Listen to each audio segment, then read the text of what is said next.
From downtown, this is Tim Kitzer from NBA Jam, and you're listening to NintenDomain Podcast. Boom shakalaka! This week on NintenDomain, we have our official Game of the Year episode top 10. Yay. Woo.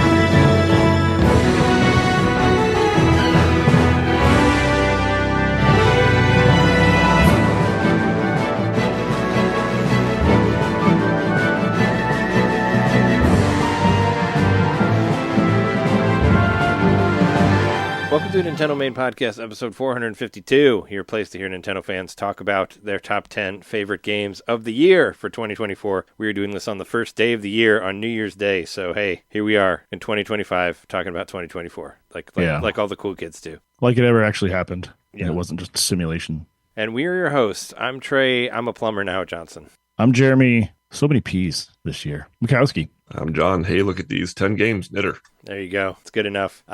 Just to explain my nickname, we don't have to say it, talk about it that much, but I installed the bidet yesterday on New Year's Eve, so that was our big exciting news that we did. We got a bidet. Did you count down with the new year and then spray it at 0? Starting off fresh. It actually won't spray if you're not on it. I learned that. Because it's a good one. It's not one of those tushy ones. Well, thank God that for you're YouTube advertised on your for. phone. What's the brand name of your bidet? I think it's so funny. It's called Enos, which I didn't even notice that until John pointed it out. It's like one letter away from anus. Like E-N-U-S? It's I-N-U-S. So if it's Japanese, I-N-U-S. it would Okay. be pronounced Enos. Like that guy from Brokeback Mountain. Of like Enos. late 90s when everything was I. Square Enos. Yeah, and it kind of looks, it's got a remote, and there's a button that shows like a butt and like water going in the middle of it. It's very much like a Japanese one, which is what I wanted. I don't want no American-made. Does it sing to you? No, it doesn't sing. It doesn't. I mean, we can only afford so much here. I mean, we got it as a present, but we had like a limit, Was it a special request? I wanted one that was heated, that had a heated seat, and this one has like a touch. It like reacts when you sit on it, so that's cool. It's not heated all the time, but it heats from skin touch, and it also cleans itself, which is another thing I wanted. It has a self-cleaning, so it cleans the nozzle on its own, which is pretty cool. Does it do it like whenever it feels like it, so it can just like scare you in the middle of the night, or does it? No, I mean it's not that. It's not like it's in the middle bathroom. It's not the one in our room. Oh, okay. So yeah, that's the one where it worked the best because otherwise all our other bathrooms are like outlets are in weird places because you have to plug it in. Right. And we would have to stretch like an extension cord like all across both of the sinks in our other bathroom, because it's in a weird, really inconvenient place.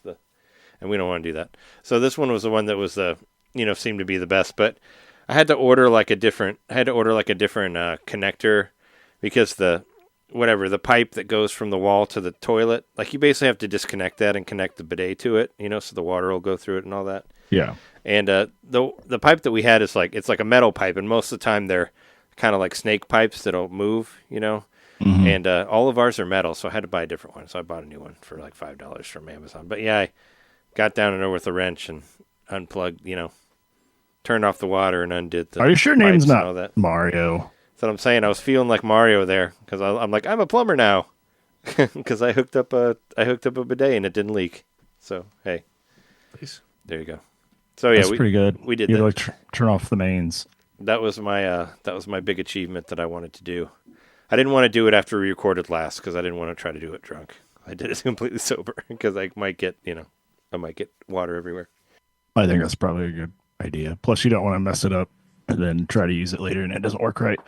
Yeah, no, it works great. I put a video on Blue Sky. For anybody who follows me on there, you can see a video of it. Video of the installation, to be clear. Not the installation. It's just a video of it cleaning itself. It's the countdown of the New Year's countdown. Oh, gotcha. Okay. It's the video that I put on Slack. I just wanted to record it operating, but you can't get the water to shoot out unless you're sitting on it, which is fine because if I tried to do it, it probably would have went all over the place. I don't know what arc it goes in, but How do you trick it so it'll just spray straight up?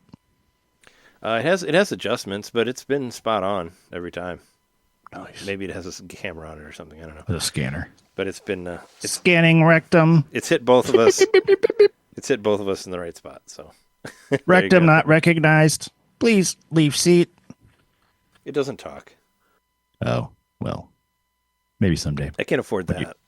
If you got a firmware update or something. Yeah, it doesn't have any USB plugs. I don't know if I can update it, but it works great for what it is. It's lit. It has a light on it, so that's It's lit. Oh, you mean like there's a light? Yeah, the bowl is light, so now you can pee in the dark if you want. So you have a lit shit. Because the bowl is lit. Anyway, that's enough about my bidet. Let's talk about the games of the year. 2024 ended yesterday, and yeah, here we are again to talk about all of our favorite games that we've been playing. I got my list together.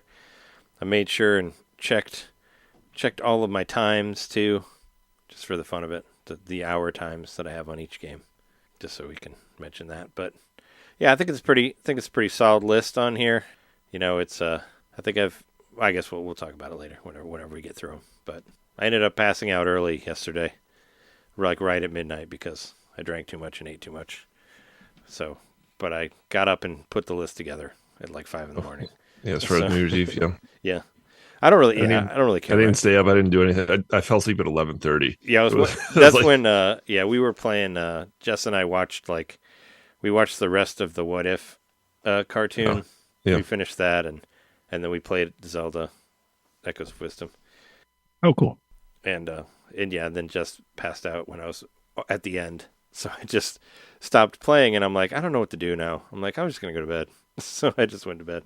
And I remember hearing all the fireworks, but I slept through them for the most part. I was like, I'm just going to pass out.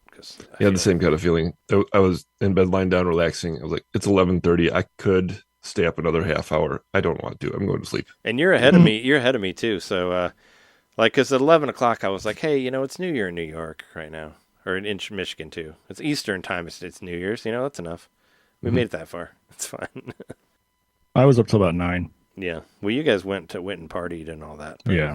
But, I don't know. I've never been 9 a.m. I mean, by the way. I know. I figured. I never cared much about New Year's. It's not really one of my favorite holidays. We made it. We had a good time with it. Yeah, you probably got friends and stuff that care. It was just me and Shauna. But yeah, anyway, let's start off the games, because I know this episode will hopefully not take as long as our last one. We had 12 for the other one. We recorded a patreon.com/NintenDomain podcast episode a couple days ago. It should be out around the time of this one, probably next week. Let's do it. It was a good one.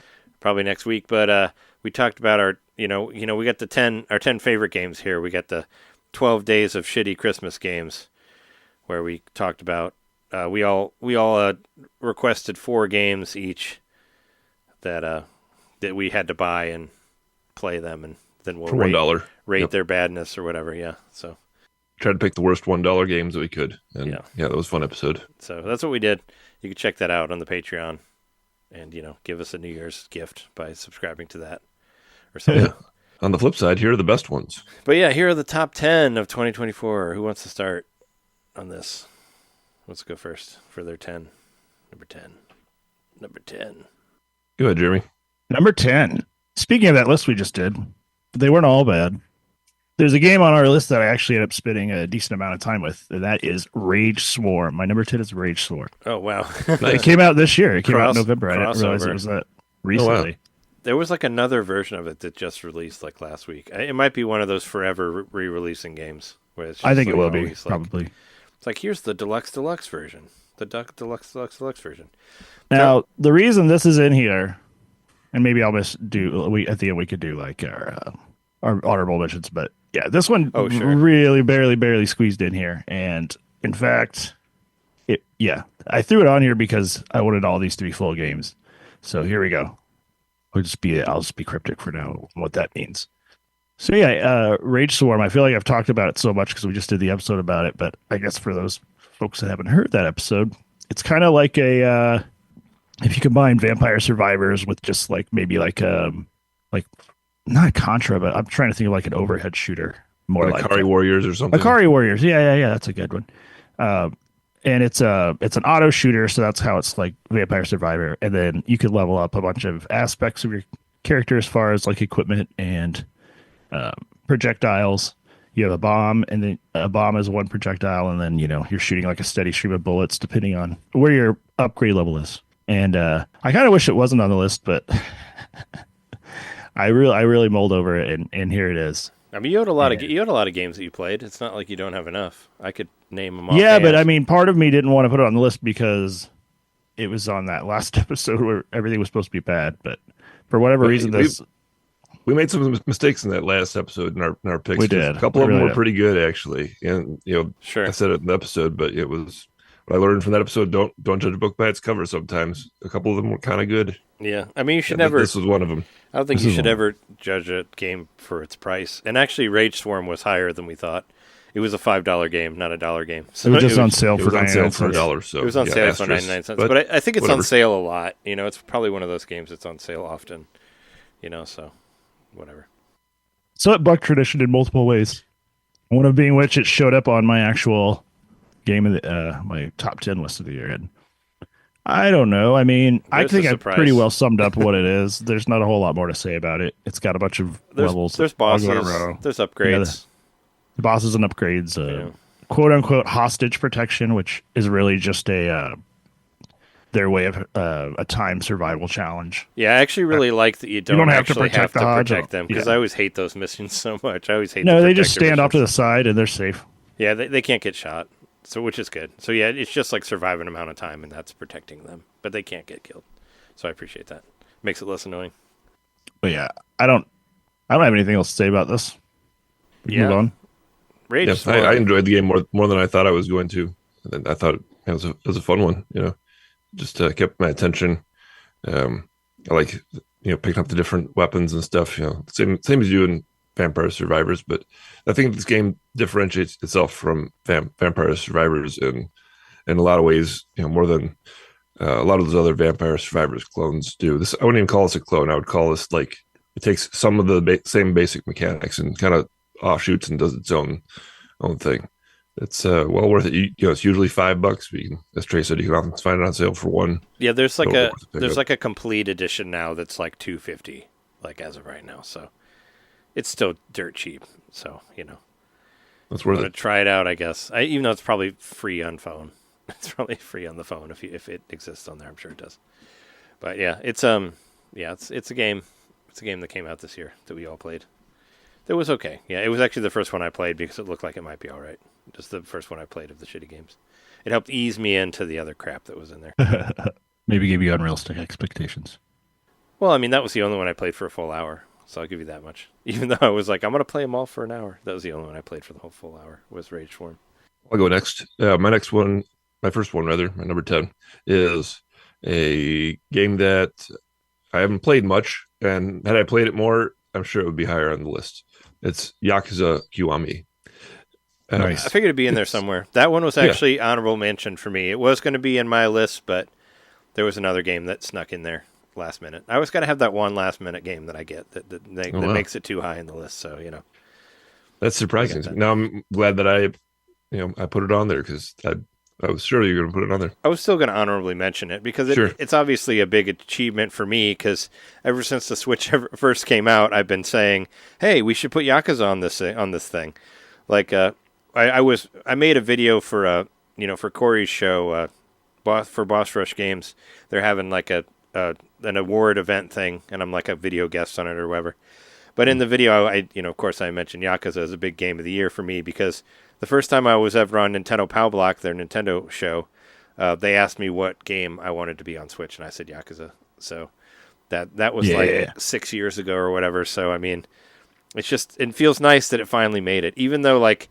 What was it? The president of Sega or whatever? Like not the guy that left, the like original creator of Yakuza, who did like Super Monkey Ball and F-Zero GX and all these other great games.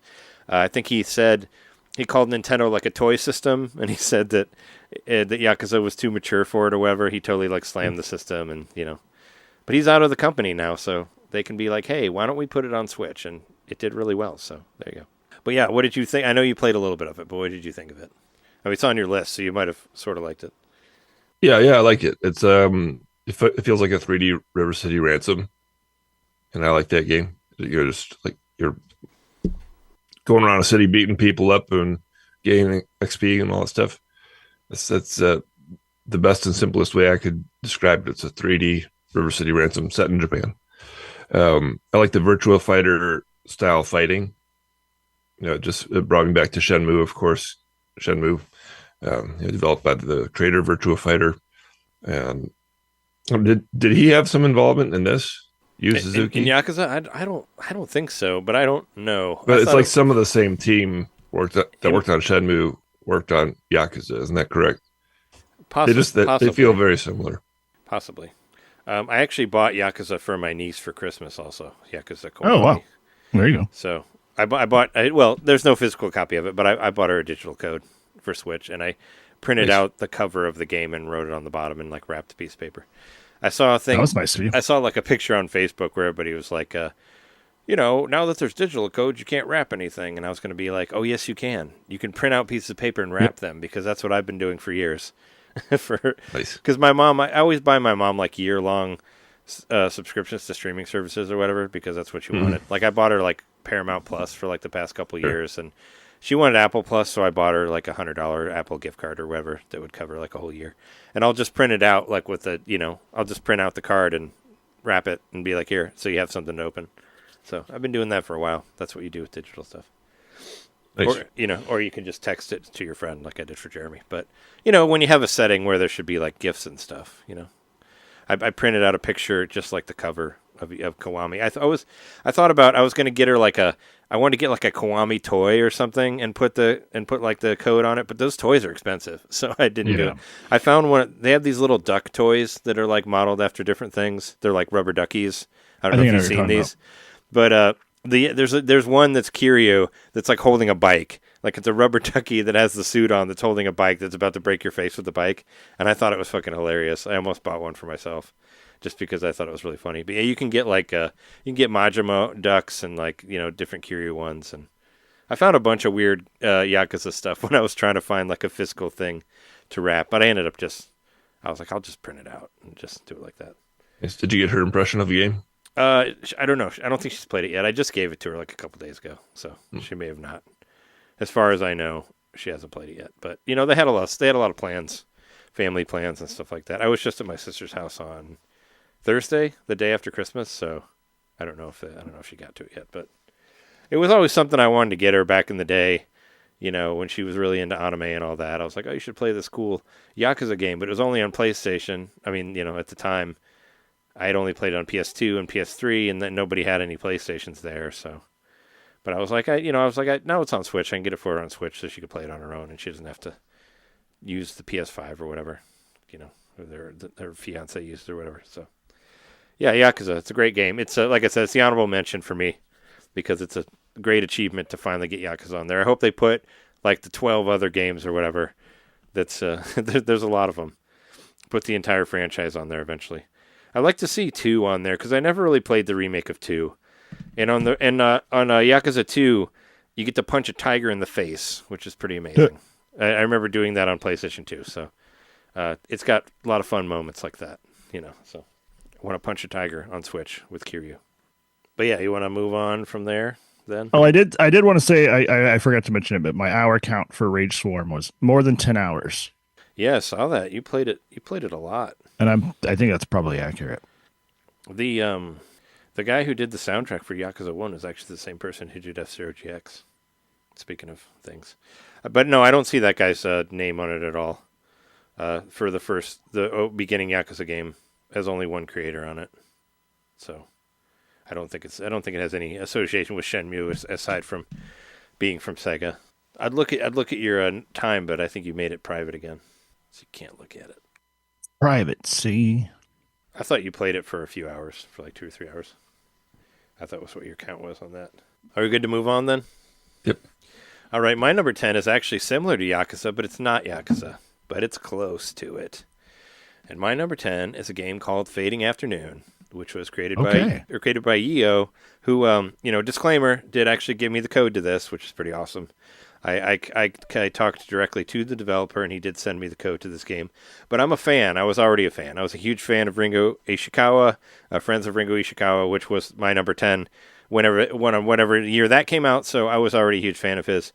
He put something on Twitter basically asking, content creators to rate his game, to rate Fading Afternoon. So he was giving out codes to people to rate the game, and I was like very excited to play it because, like I said, I'm a very big fan of his. So I was kind of coming into it already, all about it. But it's it's very different from Friends of Ringo Ishikawa. Ringo Ishikawa is more about like, it's kind of more Persona, to where like you have like the events that you do, you got to go to school, like there's all this extra stuff, and all the fighting is kind of to the side. I felt like this made the fighting a little bit more upfront. I did write a review of it that you can find on NintenDomain WordPress.com. I gave it an 8 out of 10, I believe. I called it Beat 'em Up with Heart because it is a beat 'em up, but it has all this extra shit tied to it. You have like you basically have like a limited amount of life in this game, and the game can end before you know it. Like you start off with a certain amount of health, but your health will deteriorate like every time you get knocked out or you get defeated by other gangs, and you'll wake up in the hospital, and eventually you'll just die. The game starts out with the main character Seiji like coming out of jail, and he wakes up coughing up blood like in his bed. So they kind of give the idea that his days are limited, like at the very beginning of the game. And if you happen to get knocked out in a fight, or like your life bar goes down all the way, you'll wake up in a hospital bed, and the doctor will tell you that you are like abusing your life and that you don't have much time left and all this stuff.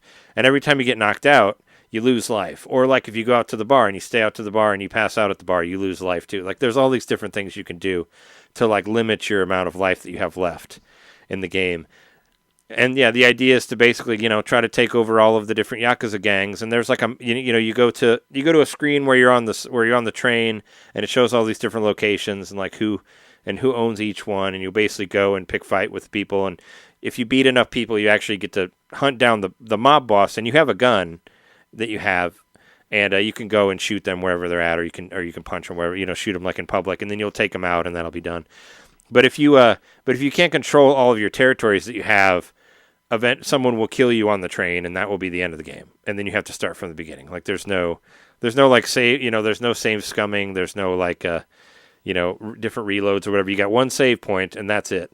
But there's like cool things where like there's like a bag that'll travel through like everything. Like there's a bag you can get that you can put money in, so when you come back you'll have more money. Like there's all this extra cool shit in it.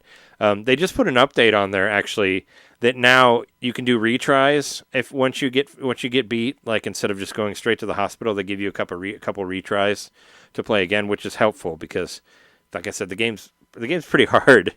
Also, there's a rumble mode now where you can just practice fighting, which really helps too, because there's a lot of like extra moves that you can do that they don't really tell you about. So it's cool that the guy's still updating it, because I hadn't played it in a while, and I turned it on this morning just to remind myself of all the fun of Fading Afternoon.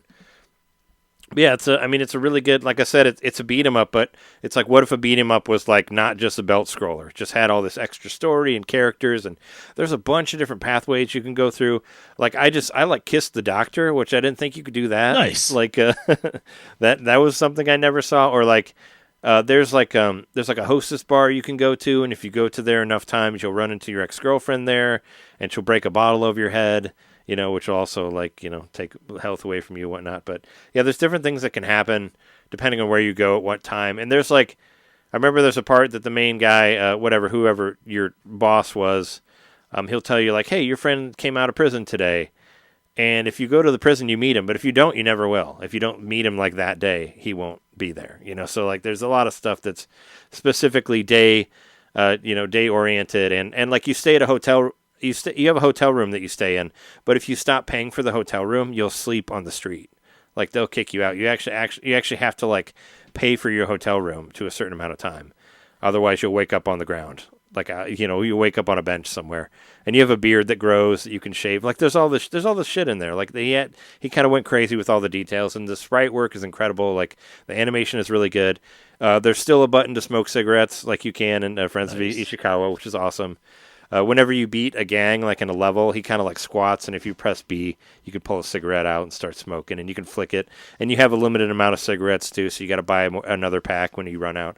Like there's all this like very detailed, fun stuff in there. And like I said, anybody who likes beat 'em ups, I recommend picking it up. I think it's only like $15 or something like that. It's not very expensive, but it's. I figured that was one that stuck with me. I played it, long time ago, but I mean, I still like it a lot, and I still want to get a good ending. Like I've gotten it, I've ended it, but I've done it to where they kill you on the train. Like I haven't got like, a good ending necessarily. I got a ending, so you could say that I beat it or not or whatever, So, but I did get I did get credits, but it wasn't necessarily. It was like the worst ending you could get. So the game beat you. Yeah, the game beat me, and I did it a couple times. But it doesn't really tell. It doesn't really tell you about all of the the territories and stuff like that. But yeah, Fading Afternoon. Check it out. That's my number 10. Let's move on.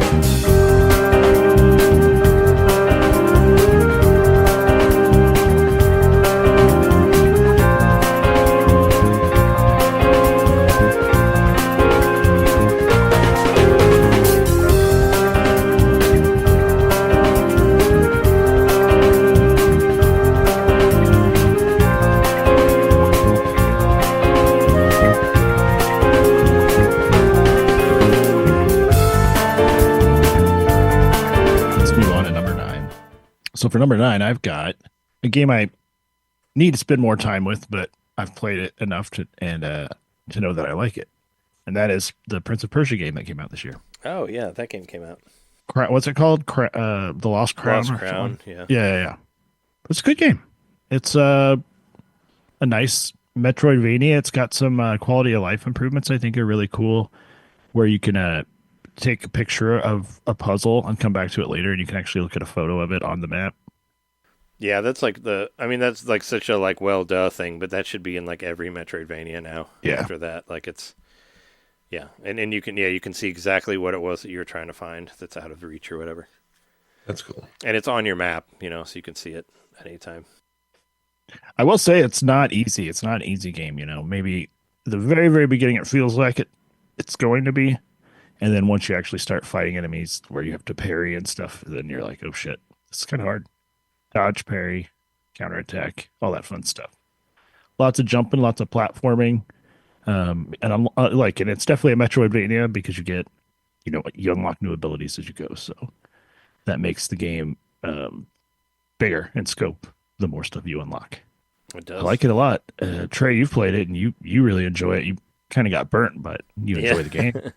Yeah, this one, spoilers, didn't make my list, but it's because I got burnt by it. It's speaking of great games that weren't great for me due to a horrible bug, where basically my save got fucked. But then they finally fixed it, so I could go back to it, and I did go back to it a little bit, but it had really lost the steam that it had before because I had to wait multiple months before I got to play it, and there were too many other things out by the time that I got back to it where I just couldn't stick with it for that long. But but I do. I think it's a good game, and I'd like to play more of it, but just didn't make the list because that fucking bug, man, that bug really just fucked it up for me.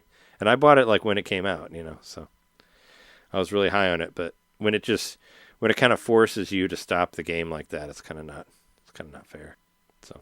I'd like to play this game. I've heard so much good things about it, and of course, I love the original Prince of Persia and going up to the GameCube one. All great games. I'm interested in it. It's fucking dirt cheap too. You can buy it for like $15 most of the time. So, if you want it didn't take long to get there either. If the will is there, you can get it. It's very cheap. Is there anything else you want to say about it, Jeremy?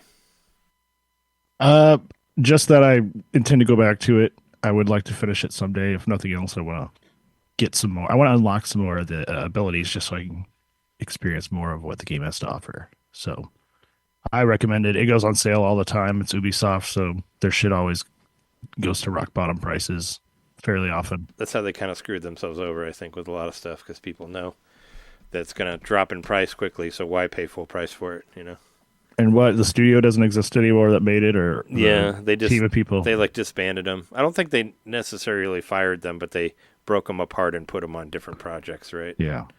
So Which is a there's shame. no prospect of a direct sequel probably as a result. Yeah. There's the DLC that's pretty good from what I heard for this Oh, one. there's DLC. Cool. Yeah. They did do some DLC before they disbanded everybody, so. Well, then I know there's a lot left to enjoy in this game, and I already like it enough that it made my list at number 9. Nice. Yeah, you like those Metroidvania games, which that is. Do I? Yep. Or the Castlevania ones of it. Oh, it's on sale right now digitally for $20. So there you go. On sale through Monday of the 6th. Which there's a bunch of stuff on sale for the holiday, and the holiday sales end on the 6th. So I was hoping to get a couple things before that sale is over. But cool. All right, moving on. John, number 9. My number 9 is basically a foundational game for me. I don't know if it's the very first pinball game that I ever played, but it's the one that I got into. I thought this one would show up somewhere. Pinball Quest. Yep. Yeah. Pinball Quest. I forgot about this game until I was doing some last minute research today. That's another beat that I got of the year. I beat that one, and it's on YouTube. You can watch my whole beat live. I streamed it. Yeah, it's not a very long game. I mean, it's for those who haven't heard us talk about it before. It's a pinball game where basically half the game is also an RPG, a very light RPG. You take on the role of a little pinball who's trying to save the kingdom or whatever, save the princess. And the way that it works is you're basically scrolling up the table. You're knocking him up the table through the kingdom and all that. There's 4 different tables, and you can beat it in 20 minutes, half an hour. On this version, I should say. And the original version, good fucking luck. Like Rewind is your fucking friend. Oh, yeah. Like Rewind really helped me a lot with this game. Yeah, because if you fall down through the pinball table, you got to go all the way back to the previous level and work your way up again, which is very good. Because of the rewind feature on this, it's the first time I ever got past the second level. This game originally was balls hard. Yep. Balls hard. Pun intended. Balls hard.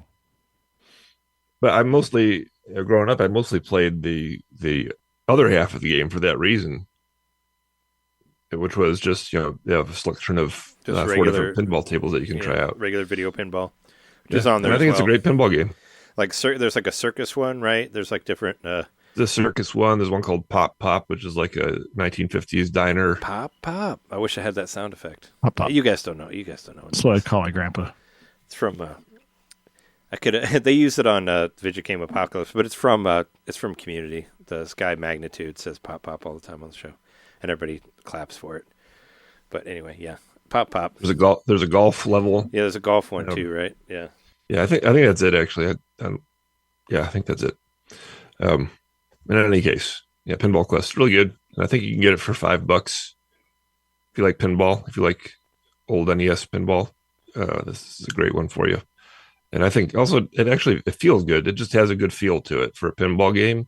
It really feels like some kind of physics is going on there. The ball gets knocked around the table. It just feels like you can aim well and you can predict where it's going to go based on the physics of the game, whatever. So it makes for a good NES pinball game. Highly recommended. You talk about a out of nowhere fucking thing. Like we talk about this game, totally and I remember playing John's copy of it, and then out of nowhere it's coming to Switch, and it's $8 normally, and it's on sale right now for $7 through the 10th. Whatever. Like I said, it's cheap as fuck. It's less than $10. Worth it if you want to see how old games could be really mean to you. You could do that. Or if you were scorned by it back in the day and you want a fighting chance, now you can actually get through it. There's three other versions. There's Pop Pop, Viva Golf, and Circus. I knew there was a Circus one on there. Yep. So yeah, that's what else you got. But yeah, there's I played through the RPG and I played a little bit of the other ones. But yeah, it's I'm glad it exists. I'm glad it's on here. I think there's leaderboards and stuff too that you can do. So with it, so I think so. Yeah, I didn't cool. dig into the extras or whatever there is in the special edition for this recap. I'm sure I looked at it back when I got the game. But yeah, that's cool. Yeah, you can play it in English or Japanese also if you want to. If you want to not be able to read it or whatever, you can do that. Cool. Number 9. You move on from that, right? Mm-hmm. My number 9 is...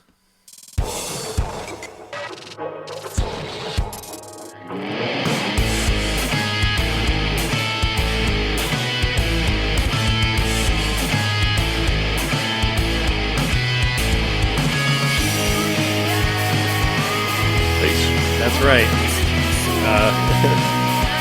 This is that board game.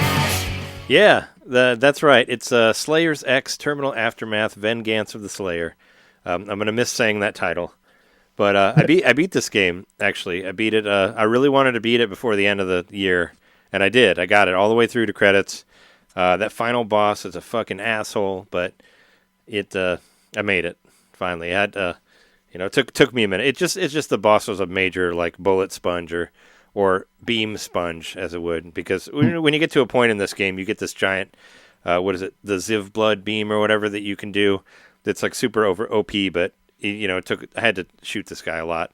It's this dude that you've been like hunting for the whole game, and when you finally get to him, it's like, I've been waiting my whole life to kill you, and I have it memorized because I played it like 20 fucking times, but I made it through. I beat it. I played, I forgot to mention, Fading Afternoon. I played that for 10 hours, and Vengeance of the Slayer also put 10 hours in. And when I started back up, it said I had 5, but I was at 10 because of how many times I had to beat that fucking boss. Because I remember playing it, I think the last time I played it was sometime when John was here. Maybe it was last year. I mean, last year is in 2023, or maybe it was 2024. I don't know. But I was almost at the end. I was like I think I was like 2 levels away from the end, so I was like, I'm going to keep going.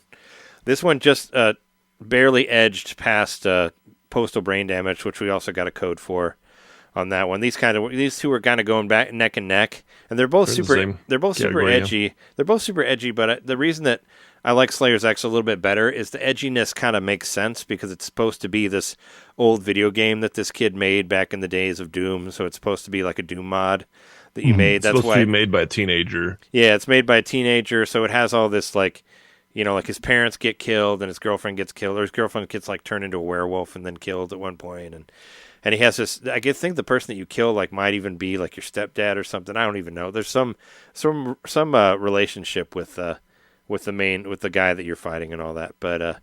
And yeah, like what I played. All the music is from his band. Right? Yeah, the song that I played there is supposed to be the band of the guy who made it. So, and you see like posters of the band like all over the game. So it has all these really fun nods to it being like made by a kid and all that. And that's kind of what I loved about it so much, is how silly it is. And then then there's like a level like you get to blow up your hometown or whatever in the game, and it's like a town in Idaho or something like that, and there's like a state fair that you get to go to, and the fucking sound effects on it are amazing. Like I was blown away by how stupid it is. Like I remember one episode I'd played like some of the sound effects of the bad guys that they make when they're like, like when they chase you, and whenever you like fill up with a soda, it goes like, like it makes you sound like you're drinking it and all that, and it's a silly ass game, but it was really fun. I love these stupid first person shooters, and this one really really hit home for me in that sort of thing. And yeah, and that final level almost kind of feels like a Mad Max level because you jump from car to car, like you're like on the road and all the cars are driving, and you have to move from one to another to fight the guy. So that adds extra difficulty to it. But yeah, Slayers X Terminal Aftermath Vengeance of the Slayer. What a wonderful game. Like I said, I'm going to miss saying that name, but it was really fun. And of course the misspelling is intentional because of, this little kid that made it, this teenager or whatever. And I guess he like made it, then he loses it, but then he finds it and finishes it. I guess that's the idea, and you get to play the end of it. So, but yeah, it's a lot of fun. It's probably on the cheap too. So yeah, if you want to play a fun, silly first-person shooter, I highly recommend that as my number 9.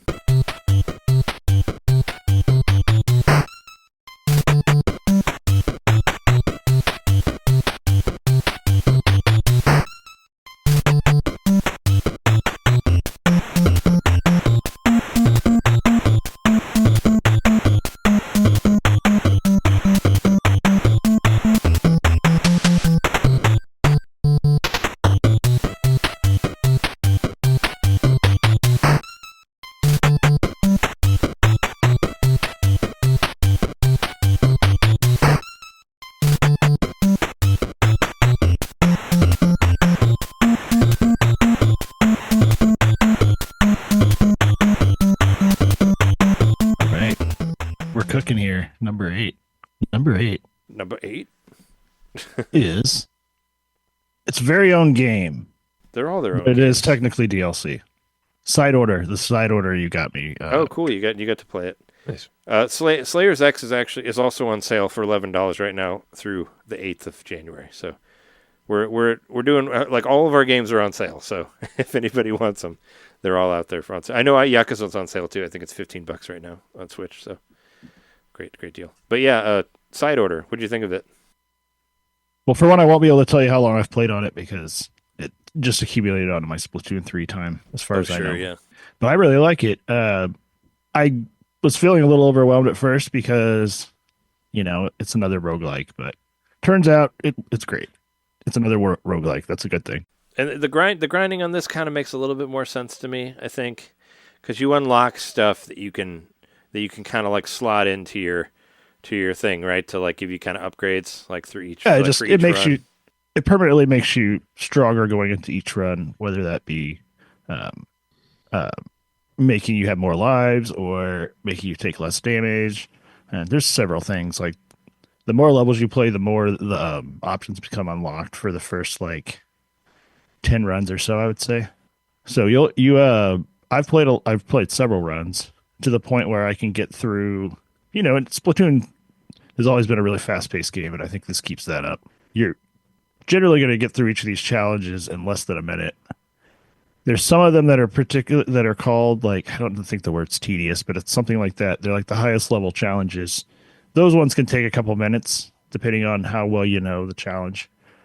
But I've gotten some of them to where I can beat them in less than 10 seconds, so it's kind of fun. And it's kind of like an elevator, right? Like where you go like floor to floor, sort of, and you get certain like I remember there's like vending machines that you can buy things with as well, like at a certain point as you're going up the tower and all that, and it's got this like slick white interface too, where it's kind of looks much different from everything else in the game. Like it definitely, it's not like a rehash of all the stuff that was already in Splatoon. Like they made new enemies, and all the worlds look different, and it's a part of the $25 DLC. Which I don't think will ever be on sale. Maybe it'll be on a part of the NSO at some point. But yeah, it was a cool thing, and I thought of you when I played it, and because I know you love the roguelite stuff, and I know you really liked the single player Splatoon 3 stuff. So that was more single player Splatoon 3 is great. I love it. It just kind of changes the nature of how the game plays, and you got to use those mechanics to do different stuff, and especially with the way this one works. You're kind of leveling up as you go. You do like permanently level up between, runs, but as you were saying, there were vending machines and stuff. You use that to like buff yourself. So that's the buffs, and they're all over the place what the buffs do. But each one will, incrementally make you a little stronger. Maybe reduce the amount of time it takes to get your ink back when you swim through the ink, or it'll make you move faster in the ink. There's one that makes you like deal more damage when you have more when you're at like 50% or less health, I think. So stuff like that, these risk reward kind of things. And then other than that, you've got some weird dude in the elevator talking to you. I guess a weird person. I don't know, some weird thing. Some weird creature that I would nearly bet money that it's going to end up being the final boss, but it pretends like it's your friend or whatever the whole time. Whatever, though. Maybe it won't be. I like this game a lot. You got to stick through it. Get to the end. Yeah. I don't know if I'll get to the end. Like, I'm not trying to get to the end. Right now, I'm just trying to unlock everything. And I've unlocked quite a bit. Like, I'm up to, I think I have 4 lives now. And when it starts out, you only have 1. And I've gotten to round... Oh, yeah, you can build up lives, too. I forgot about that. I got to round 21 or 22 out of 30. So, I mean, I made a decent chunk, but of course, you have to start all over again if you run out of lives. And some of those hard challenges are just brutal. Yeah, at least you have stuff you can take with you. Like that's the kind of roguelike that I can kind of wrap my head around is, where you still feel like you're progressing in some way, even though you have to start all over again. As far as I can tell, the bosses are somewhat randomized for each of the You go 10 floors, you fight a boss. 10 Oh more yeah, floors, you fight a boss. Yeah, they And are. they They kinda are change different, them. or they change. Because I remember I kept dying on this one, and then it was a different one, and then I beat him. So they'll they'll I've change. fought at least 3 different types of enemies at 10 because I get to 10 pretty regularly now. If you want to make sure you get past 5 because then it gives you a bonus the next time you start, and I think it's just a flat amount, but it helps a little bit with making you just that much stronger. You still have to start at 1, but you have like bonus. Um, it's like the stuff you use to buy the upgrades at the shops or the vending machines. Mm-hmm. So I don't completely understand the chips other than, each one does a thing. And then I guess if you have multiple of the same color, that boosts their effect. So maybe I do understand them. But I haven't gotten very good at strategizing them because they're so random how they become available to you. Every once in a while, you'll be able to buy like 2 at a time of the same thing, and that's pretty nice. But you just have to have enough money when you run into the vending machine for that. I like it. I like this game a lot. The bosses are cool. The bosses are really cool, and Oh yeah, more bosses in the Splatoon game. I'm all about it. there's some music. There's a song in there that sounds like Breath of the Wild, also. Oh yeah, Do you it's know good. how much Good music. Do you know how long the DLC is? Is it comparable to the first? I mean, I guess it depends on how good you are at it, right? I don't like remember how what the many first. times you'll What was the play through first it. DLC? I feel like it. I don't think there was a the first. I mean, this one, the first DLC was just You're talking about Aesthetic, this. right? You're talking about the single player, right, John? Single Like how player, it yeah. compares to the regular single player. Yeah, because this is all like all the DLC was the same, and it was just like the other one was just you could make the whatever the middle splat area look different. You could make it look like Splatoon 1 or 2. Like I remember there was that, and I was like, well, I don't really want to buy that. But this one was included in it also later. But as far as length goes, I don't know. It's probably not as long as the single player. It depends on how good you are. It's But very also different for different players. Yeah. It also depends on how good you are, and there are like you can do different. There's like different weapon options and all that. So if you wanted to go through it with different things, you could, and that sort of thing. And it kind of how much you want to put into it. But I wouldn't say that it's like short by any means, but it is like compared to the it's like a quarter of the price of the or half of the price of the It definitely thing, reminds so. me of Hades, not just because it's a roguelike like Hades, but I find I don't know, I find the progression to be somewhat similar. Maybe not as fun, but still cool. I think just the combat in Splatoon is just so fun. It's just one of the most fun games once you get into the swing of it. Like just traveling so quick in this stuff, and you're just moving so quick. So It's fluid. fun.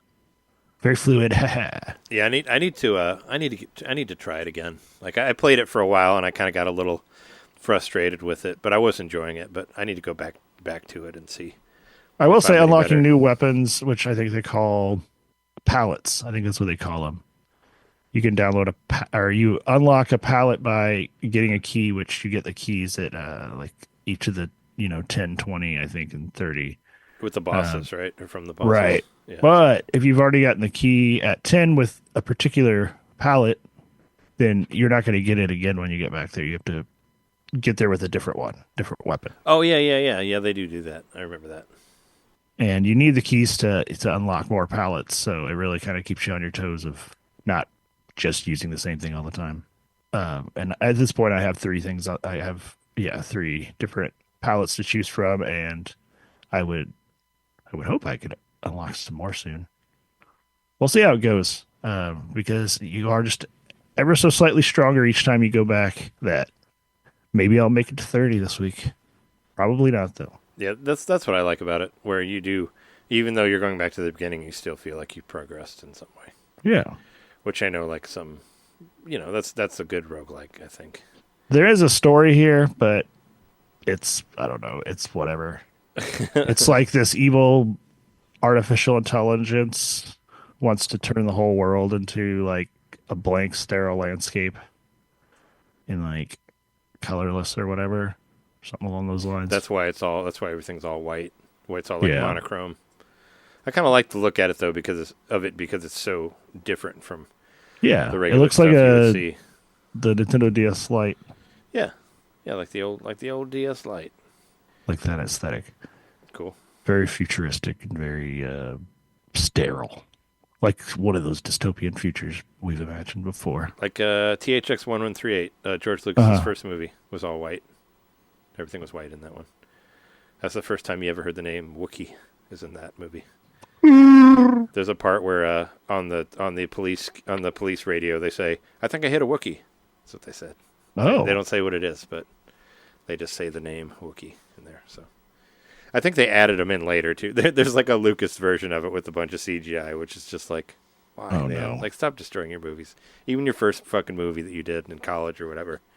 I think there's a CGI one where they added these Wookiee beasts or whatever into it. Which I don't imagine if recommend David seeing. Lynch did that. Went back and CGI'd his movies. That'd be terrible. Leave them the Back way in they are. CGI George Lucas's movies. That'd be better. It would be way better. I could go back Jabba the and Hutt probably would have been cooler looking. do a new version of Mulholland Drive. There you go. Yeah. All right. We good to move on? Yeah. Yes. My number 8 is the Nintendo World Championships NES Edition. Hey, there it is. Okay. That's a game that came out this year. Yes, it is. I got the physical set with all the stuff, all the goodies. I thought the accoutrements were all pretty cool. You know, the gold cartridge, the little metal badges and stuff. Like, they put a lot of love and care into that package, and I thought it was worth the extra couple bucks to get that stuff. And then beyond that, I mean, of course, my number one memory of playing that game is when we all played it together. That was a great time at the hotel. Oh, yeah. We got to Jeremy's do bachelor party. what, like 6-person Super Mario Brothers 1 run through or something like that, right? That's about, Yeah, that was fun. because you could do like a total of 8 people all trying to play through Super Mario Brothers 1, which is great. Like, that was really what sold that game for me. It's just the idea of that. But also, I was under the impression that there was online. But Yeah, it's not but real there was online. not. It's all ghost players, whatever. Yeah. Still fun, though. I kind of thought I we mean- would have a little bit more than we did. But it was still a fun game. I mean, I played it all the way through. Like, for, Yeah, I had a good couple weeks with it. yeah. Yes. I love Plus, this I game. thought it was just really cool that Nintendo embraced this old event that we all wished we could actually have participated in when we were kids. And I think there was a time when Nintendo, wanted to kind of like look past that sort of stuff, and they're just a little bit more forward thinking. And I could certainly see. I would love to hear the pitch for this game. I bet there was some pushback from Nintendo seniority. Like, really? Like, why would they want to talk about, Nintendo World Championships, this old, like, promo event from the late 90s, whatever, or late 80s, rather? I guarantee there was some pushback, and whoever fought for this to be a thing, to have it actually use the Nintendo World Championships branding. Thank you. That's very cool. I think we all had the same reaction when this was announced, and then shortly thereafter released. It's like, that is just so cool. Like, that's one of the coolest things that Nintendo did this year. Regardless of what you thought about the game, you have to admit it was just a cool surprise that was, atypical of Nintendo to do. Make this, and then they also put out all the extra stuff, like, they really put some thought into appreciating their history, when we all know they often haven't done that. If you remember the Super Mario Brothers 25th anniversary, what was that? That was just All Stars on a disc. Yeah. That was pretty lame. This felt like the antithesis of that, where they actually tried to do something cool, and I think they did it. They succeeded. Yeah, this game's great. I don't know if I spent the most time with it out of everybody here, but I think you I did. felt like I spent you a lot probably of did. time with I it. think you did. You put like 60 hours into it or something ridiculous like that. Let me see. Yeah, I guess I can check. You got super obsessed with Well, we'll get to it later. like after the fact. I mean, I'd be kind of surprised if it wasn't on your list somewhere. I can't check and see how many Right. that's put my cartridge in, but I think I probably did like 40 hours, maybe. I thought maybe I did like 20 or 30. Let's see if it's still like trending, which it probably isn't. Like, because you can check the trending stuff and see what your friends have played on it, but it's not. It says Mike Dice is trending because We both played. I thought that was really funny too. Oh, it looks like Hutch got it too. So Yeah, he must have already watched our video. Oh yeah, Hutch commented on it. Oh really? I didn't get an email about it. Yeah, after we did our bad games episode. Oh, how did I looked at the trending. It was just so funny to see all these terrible games trending. All your friends are playing, Perfect Knife or whatever. That was funny. Yeah, because we're all playing the stupid game. Yeah, it was a fun NES World Championship. Was a fun game. I think it's I'm sure it's going to show up at some point somewhere on this list. Is it me? That's it for me. Is it me again? All right. Yep. Another Another game that is on sale right now. Oh, I guess I didn't look. Well, the other one is Nintendo made, so it's probably not on sale. But we could check. My other one was at number 8. Number 8 is Cavern of Dreams, which was a game that I played a lot of for like 1 week, but I loved it. It's basically an N64 style game. It's basically modeled after Banjo-Kazooie and those type of games, except this game is actually fun to play. It's as fun as you probably remember Banjo-Kazooie being. What you think Banjo-Kazooie is, this one is that fun. So, I had a great time with it. I played it all the way through the end. I 100%ed it. I put 15 hours into it. Was my count. It's on sale for $5 right now on the eShop, ending on Monday, and I 100% recommend it to anybody who likes Nintendo 64 games. The Cavern of Dreams. You play this little dragon character. And you go through all these big, giant 3D. It's like it's a 3D platformer, and you need to collect these little eggs that are like your siblings, that are lost in the world. And there's a bunch of different ones per level, and all the levels have so much personality to them. Like I remember there's this ship that you go through, but the ship is alive, and there's different parts. Like there's the heart of the ship, and the head, and the arms, and all that. And you go to different parts, and you have to help clear out the ship. The ship is like, I'm feeling sick, and you have to go through and destroy all these enemies that are inside of the ship that are making it feel ill and all that sort of thing. It was done really well. I actually tried to reach out to the developer, and they didn't hit me back. But I was so impressed with the game that I wanted to be like, hey, we'd love to have you on the show. But I never got a response. I should try emailing them again. They only have one game on here, I think. I think I looked them up. Maybe they have a second one. Super Rare Games is what it's called. Obviously a reference. No, actually, there's a few Super Rare games on here. I mean, that's the publisher. They also published Grapple Dogs, which is supposed to be really good. So apparently they know Grapple Dog 1 and 2. Grapple Dog and Grapple Dogs. But yeah, Cavern of Dreams, it was fun as hell. And I pretty much played it. I played it every day for until I beat it, and for 15 hours. And it was awesome. I remember the last boss was really hard, but that's another beat that I have in here. But yeah, if you like 64 games at all, and you like adventurous 3D platformers, check it out. And it's $5, so why would you say no to that? And that's my number 8, Cavern of Dreams. Be a cute little dragon guy and go find all your brothers. I'm surprised I haven't played this. This sounds like it's right up my alley. Give it a look. It's like I said, it's $5. I don't know how it's hard to argue with that. But yeah, I know Switch Up did a review of it and they gave it a high praise. Which actually I didn't know about it. I heard about it from 8.4, the podcast that I listen to. 8.4 Play. They translate. They basically do translations for games and localization. They've been doing a lot of Japanese versions of games also. But one of the hosts on there was just all about it and was talking about it for a couple weeks. And I was like, I gotta try out this game. And that was that. And I just played it until I beat it. So it was a good time. So check it out. You can even play it in a blurred mode if you want, which I don't recommend. If you want to make it look like 64, you can kind of make it like kind of blurred, like it'll look like an old 64 game. But I like playing it more pristine, and it moves fastly, and you get upgrades. Like you get a certain amount of eggs, and you get upgrades for your character where you can do more things, and you can float longer, and you can do like run and jump, and and all this stuff. And it's all about exploring everything. And I just really liked the way all the different levels were designed, and it was a pretty ass game. So check it out.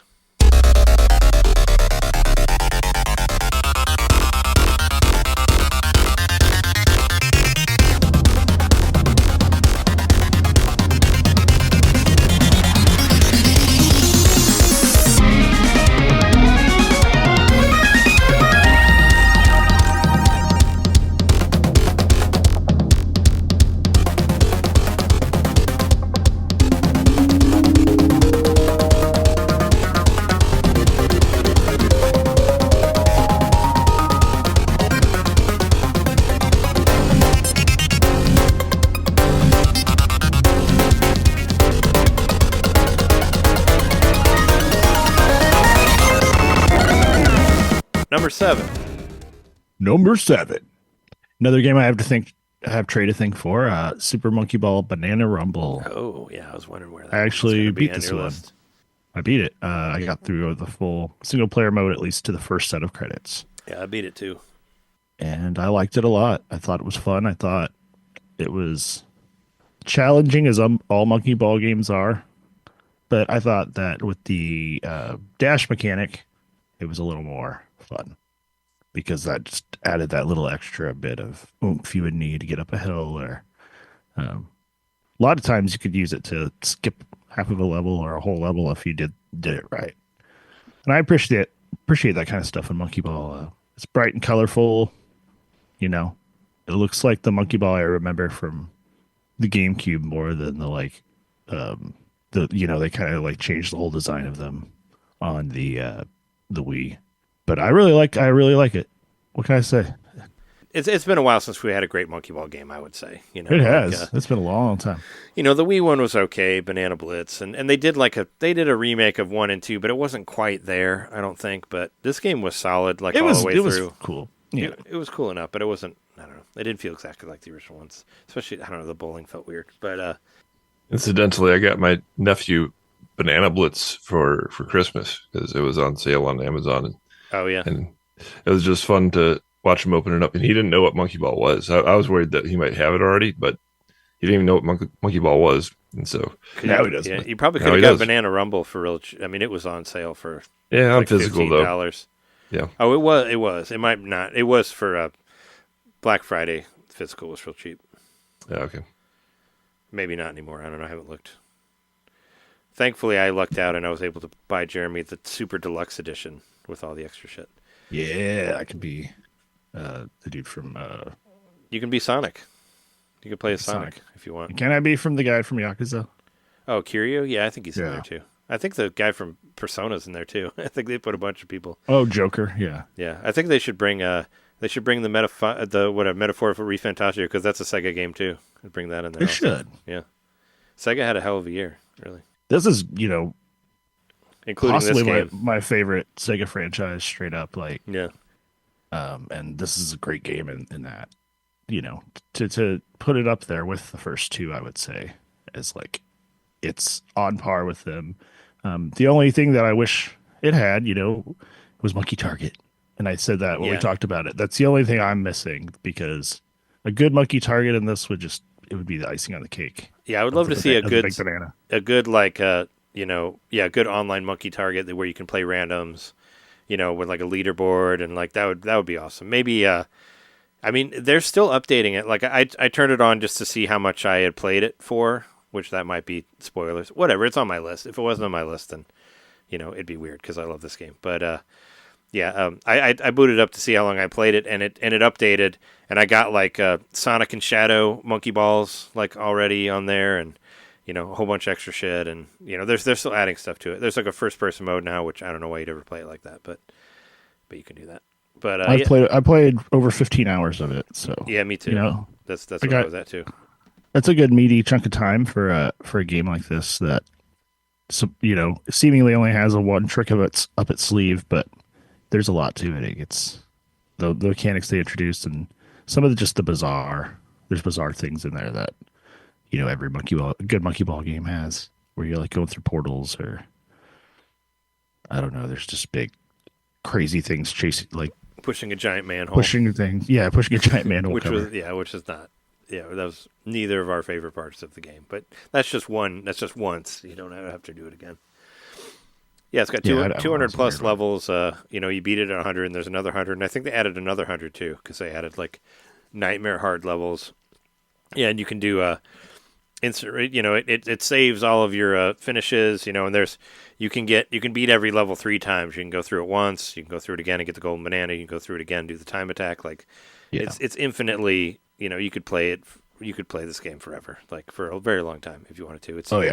And it's it was I don't remember how much it was right out of the gate, but it's been on sale. It's been on sale quite a bit, and it's probably on sale right now. But yeah, if you like any of the Monkey Ball games, it feels good to have a Monkey Ball game in my list. It just right, feels, to have it come back to its greatness. which I don't know if there's ever been a Monkey Ball game on my list since the show started, unless we were talking about old games. It's on sale.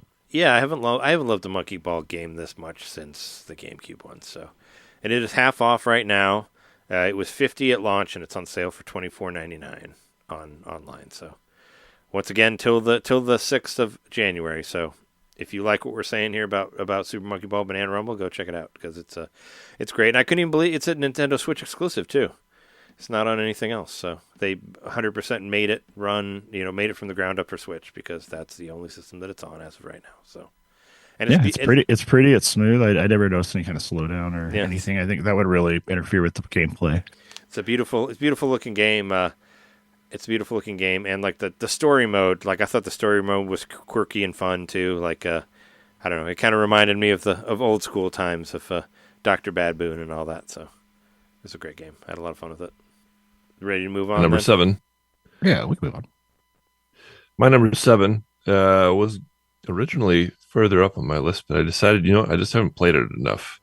And so I've settled on putting it right here at number 7. It's The Legend of Zelda Echoes of Wisdom. There it is. Ooh. I played that game somewhat. Like showing up on the list? Yeah. You just beat that game today, didn't you? I did, yeah. Just right before Jess and I we were playing through cuz I like to playing it together. And so I kind of waited until we were able to both play it together, and we had like some days off, for Christmas and New Year's and all that. Sure. So I was just like, let's just play it. It was a great, it was a good New Year's Eve for me. Like we watched the end of What If, which I thought was great, and then we just played Zelda until we both passed out. So that's a good day for me. Oh yeah, and the bidet, and I installed the bidet as well. So so it was good. It was a good New Year's Eve for me. But yeah, no, I got all the way to the end, and Jess had passed out, and I was like, I'll wait till we're both awake. So then, I beat it, and then I went back to get all the extra stuff because I had broken my rule. My rule is normally to not beat a Zelda game until I have all the hearts, and I did not get all the hearts yet, all the heart pieces. But I didn't want to wait. I wanted to beat it before the Best of the Year show, so I just we just went through and beat it. But no, Jess helped out a lot, being like, hey, check that out. Or there was this one level that was like all in the dark, and they mentioned picking up those little the Zolls, like the fire Zolls, and carrying them around, which I didn't even think about that, but that helped out a lot. So, helped point stuff out, and I did get all the echoes. I did go back and collect all the echoes because there was like 6 that I had missed the first time through. Oh, nice. And there's like there's like some mini. You probably have them all too, I'm sure. There's some little mini dungeons that have some at the end of them, like in. Did you get all of them? Like, did you check on the game? I didn't check. No, I'm not sure if I got them all. Let me see. Yeah, all you got to do, if you just pause the game, all you have to do is just pause and look at the notebook, and then just see if there's any blank spaces. That's how you find whether you have them all or not. I was missing 6, and I thought at the end of the game it was going to tell you where they were, but it didn't. But when you start if you go back like after you beat the game, you can talk to the Great Deku Tree. Sorry, spoilers. I mean, you figured he's going to be in there, right? Because you haven't got there yet, John. You can talk to the Great Deku Tree, and he'll tell you where the echoes are that you haven't gotten. So that's cool. He'll be like, that's right. Okay. He'll be like, all right, you're missing one here, you're missing one here, you're missing a few here. So he'll tell you where they are, and then you can go look for them. So that's what I did, and I got all of them. You don't really get anything for getting them all, but it was just nice to have them all. And some of them there's some pretty powerful ones that are hidden. If you don't exactly know where they are, you might not find them. So I still the level 3 sword Moblin is still my favorite, even though I do have one stronger than that. I still love that guy. He got me through like the whole game. So once I got that one, I didn't use anything else. That was forever my number 1. But you got to play it for a couple hours. A little bit, yeah. I barely have anything at all to say about it because I've only played it for maybe 2 or 3 hours, and that was it. I'll say this. It was the game that made me decide to go back to Tears of the Kingdom. That's the reason why I haven't played it, because I was just like, I really don't want to dive myself into another Zelda game before I beat the last one. And that put the fire under me to get back to Tears, which since buying Echoes of Wisdom, I probably added another 60 hours to Tears, and I'm real close. I'm almost there. So I mean, you can just like clip that little bit of me saying I'm almost there. I'm almost going to beat Zelda. You can just play that again. So week after week. But I will Beat it soon, sometime. When I beat Echoes of Wisdom today, it was funny. Like I beat it, and Jess was like, "All right, next up, Tears of the Kingdom." Yep. Just knock them all out. And I was like, I don't remember how to play that game. It's been so long. Yeah. I was like, I don't want to play that game. I'll have to learn how to play it again, and I'll have all these swords that are going to break, like on the last boss, and it's going to be so annoying. Yep. Because that's the way that game works. I did see on this one I'm missing 10 souls, which is a lot. That's a lot more than I figured I would be missing. Oh, the Echoes? And then I played for 35 hours plus. Yeah. Did you get it? I'm sure you got like all the like mechs or whatever, the dampy ones, right? The animatronics or whatever they're called. No. Did you get all those? No. Oh, because I got all Dampy. I got all those just because they were all they were like side missions, and I finished every side mission that I had before I beat it. Yeah, the only thing I did that was like where I was trying to get everything was I went and got rid of all the black blotches on the map. Oh yeah, did you get all the hearts? No. Oh, okay. I don't think so. Yeah, I have 2 left, I think, right? Or no, I have like 9 total. So I have one heart piece and 2 full hearts to get still. But I want to go back and get them all just because I did like the game quite a bit. And I you may play Tears of the Kingdom for like 2 more years. Maybe you should take a break and go back. Just think you could have beaten Echoes of Wisdom by now if you would have put all the time Probably into so. that. Yeah. And I like Echoes of Wisdom. It's a different game. It's different from Tears of the Kingdom, but it's still fun, and it's very different. It is very cute, and I had a lot of fun playing it. It was fun to play it with Jess, because it's one that we can play that has less flashy and camera angles and all that stuff. So I had a good And it's time, just cute as a time with it. button. Yeah, I like the toyetic stuff, and I really like the way the Zoras were designed, like the sea and river Zoras and the Gorons, and the characters were cool. I liked it a lot. It was a good time. It may or may not be in my list. May or may not be in my list. Yeah. I mean, yeah. Anyway, I'm up now, right? For whatever number it is, 7. Okay. Number 7. All right, so this is my one that snuck in at the last moment, and this is Romancing Saga 2: Revenge of the Seven. Snuck into my 6th place before the top 5. I played the demo for this and actually really, really liked the demo, and I was actually really wanted to buy the game, but I didn't want to buy it at full price, and it was on sale. We're on 7, right? Right? We're on 7, yep. I thought we were on 6. We're on 7. Oh, yeah, no, right, that is 7. It's cool because Revenge of the Seven is actually in the name, so it fits. Number 7. Yeah. Romancing Saga 2, Revenge of the Seven. I'd actually bought this game before on Switch. I bought the original release of it, the Super Famicom version, and I was very confused at how to play the game. I've always been confused on these Saga games, and it's always kind of been like this black space in my in my area of video games that I play.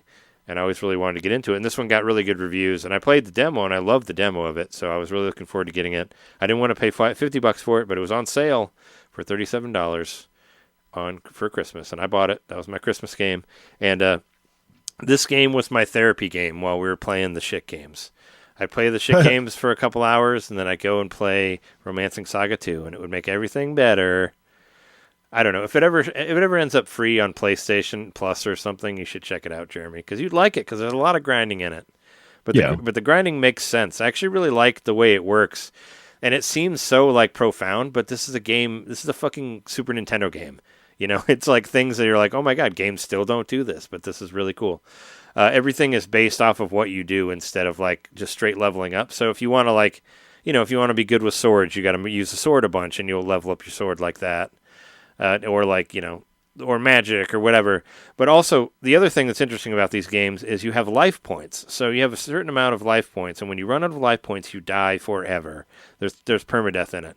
But when you run out of life points, you can actually move your abilities to like your next of kin. So you can like kind of send them through inheritance to like the next to whatever your next whatever the next generation of you is, and you can kind of carry it on in that way. And the idea is that it goes on like it's the building of a kingdom, taking place over like hundreds and hundreds of years. So like you'll go, like I'm like, I don't know, I'm maybe like 3 or 4. Like it goes by like how much you acquired, how much land you've acquired, and how many of the monsters that destroyed the original 7 heroes. Like you have to destroy all 7 of them. I've only killed one of them because in the beginning of the game the monster kills kills the main character right off front, just to be like, this is what happens. You're Spoilers. dead. Your shit's. It's in the demo. You'll see it in the first 2 hours. But what was it? I was I was playing through. I got through this really big boss, and I had lost a whole bunch of life points. And I'm like, fuck, I'm gonna have to switch my guys around or something. And then, like, right after I beat the boss, it's like 90 years later, and then I have to change all of my team. But it's like the team is the same. Like, you can see all their kids, but they have different names, but they still have their. And once you like make it through a generation with whatever special abilities you've gotten, they kind of get like recorded, so you can use them on different characters and all that. There's just all this like, there's just a lot of shit you can do with it, and it's really fun. And I kind of like that it's like. Not open world. Like, there's not really a map to go around. You kind of just pick where you're going to go, and you just go there. And there's no random battles. You can see all the characters. You can sneak up on them and have like have an attack like you would in like Earthbound or Persona or something like that, where you can have a little bit of life taken away if you can sneak up and hit them. Or if they sneak up on you, your formation will get broken, and you might have a little bit harder time defeating them and all that. But it reminds me a lot of like Shin Megami Tensei and Persona games, as to where it like. As to where like it will remember like what's strong against whatever, because there's weaknesses where there's some things are stronger, strong or weak against whatever. But it'll tell you, it'll be like, all right, well, this guy is weak against swords and axes and like bow and arrows or whatever, and it'll show you on that what you can do. And there's also these things called glimmers, where if there's a little light bulb above whatever move you do, if you do it a certain amount of times, you'll learn another move because you used it that many times. And there'll be a little light bulb. They'll be like, all right, well, you learn this, or you'll learn this dodge. And there's just all this really cool stuff that's tied into the battle mechanics. And I love any game that has great battle mechanics. And I've just been grinding in this game, but it doesn't feel tedious. It feels fun because I'm building up all this different stuff. And there, it'll show you like how much you've how you've done with like every weapon and how strong you are on different. And you can do the same thing with spells and like different magic, whatever. And you can create like magic areas where you can develop different spells, and you can also kind of, there's like a little bit of a town building stuff like on your kingdom also, where you can build like a, what do you call it? The guys who make the swords, blacksmiths. You can make like a blacksmith thing that you can put money into, and they'll make better swords that you can buy later in your shops. That'll like make your army stronger and all that. Yeah, I've been having a great time with it, and it looks fucking gorgeous. Like, it looks like, I think a big thing about it is that it looks like Dragon Quest XI. Like, it has the same art style that Dragon Quest XI has, and it's a Square Enix game. So, and it's a Super Nintendo game, but they added like, it's fully voiceovered now. I mean, I'm playing it all in Japanese, just because it makes sense like that, and I like hearing the heroes talk in Japanese, and all the lip syncing is completely matched for that, and it has like great cutscenes for everything. It's all 3D now. You can jump. There's like some little platforming stuff in it, not a whole lot, but it's basically like traversing through dungeons or whatnot, and yeah, it looks great. Like I said, it looks like it reminds me a lot of Dragon Quest XI. So I really like the way it looks. I really like the way the battles are. And it's been my secret end of the year game. There's always one game that sneaks in there. I think last year it was like Octopath Traveler 2, like one where I wait for it to go on sale and then I'll play it a lot at the end of the year. I did Sonic Frontiers was like that one year too, where I bought it at the end of the year and played it to the end, and it ended up being like 5 or 6. So, but yeah, try out the demo. It's got a 2-hour demo on Switch. It carries into the game. Cool. I just, I like it a lot. I'm sure, like I said, I'm sure it's going to show up on PS Plus at some point. It's a Square Enix game. A lot of their stuff shows up on there, but it's pretty cool that the guy, like the Saga guy, is still like the guy. Like whoever created Saga is still like making all of these games, and like did this one as well. So that's probably why there's so many of them, because there's just this one guy that still has the passion for the series and all that. And this is the first one I've ever understood. Like, I've played so many of them, and this one I finally feel like I have a grasp on it. I mean, we'll see. Like, I'm about 13 hours into it. Like, I did the 2-hour demo, and I put 11 hours into it on the full version so far, and I've been really enjoying it. It's a lot of fun. And you can unlock new characters, too, in different classes and all that. And you go to the bar to put your team together, which is funny. That's where you put everything together at the bar, as you would in any RPG, right? So, yeah, it's a badass game. That's the one that snuck into my whatever number this is, number 6, 7. Sorry, I keep trying to jump to 6.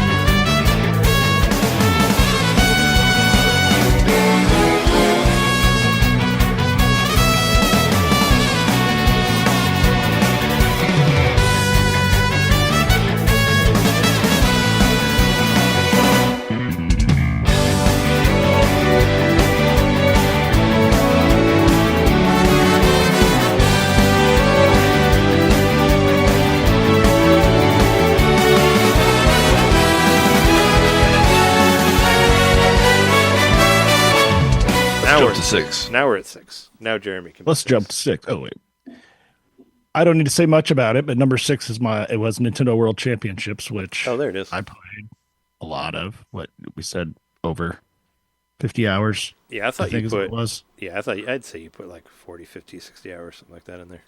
I really like the game. What can I say? And you were the last one to get it too, but you were the one who loved it the most. I think when you did get Nintendo World Champion. There was a time when a couple months ago where I might have put this one higher, but I think since I played it to death, where there's nothing else to do other than go in and do the time challenges every week. Yeah, but it's the same challenges, so I just haven't gone back and messed with it at all since September, because I think when we did our year recap, I had played an hour of it in September. That's the last time I played it. But I got everything. I got all, unlocked all the badges and did all the challenges. And I will say my favorite thing in this game is by far the boss battles, where we play in, longer sections of the games. It's really fun. And I like the like the Kid Icarus one. Yeah, I actually understand a level in Kid Icarus that I didn't understand before. Yeah, because you got to memorize it, because you can't. I mean, if you want to do the playthrough where you have to play through all of them, you can't really look where things are. And that one's really fun too. I like the long playthrough. It'll take it'll take over an hour to play through it usually, but it's a good time. Yeah, 40 hours or more is what it says on here. Yeah, that makes sense. I would guess 40 if I was betting on it. And I think it was a $40 game, so there you go. Yeah, it wasn't full priced. Yeah, it was a budget game. I wish they would have done more with it. I wish they wouldn't have just dropped it and then forgot about it, which is kind of how it feels. I don't see why they couldn't have added more to it, but they don't want to, apparently. At least not yet. It felt like as much as I liked it, it felt like a filler type of thing. Like, this definitely didn't take that long to put together. Oh yeah, right? No, I mean they've they had a gap in the schedule, or maybe the Switch 2 got delayed, and they've re-released these games so many fucking times. It's like, yep. I would just it was $30 digitally, but you got a physical version of it, right? I got the physical. Did. Yep. I think both of you did. You got the physical too. Yep. I got the digital one, but yeah, it's not on sale, of course. It's going to be the only ones that aren't on sale or the Nintendo stuff.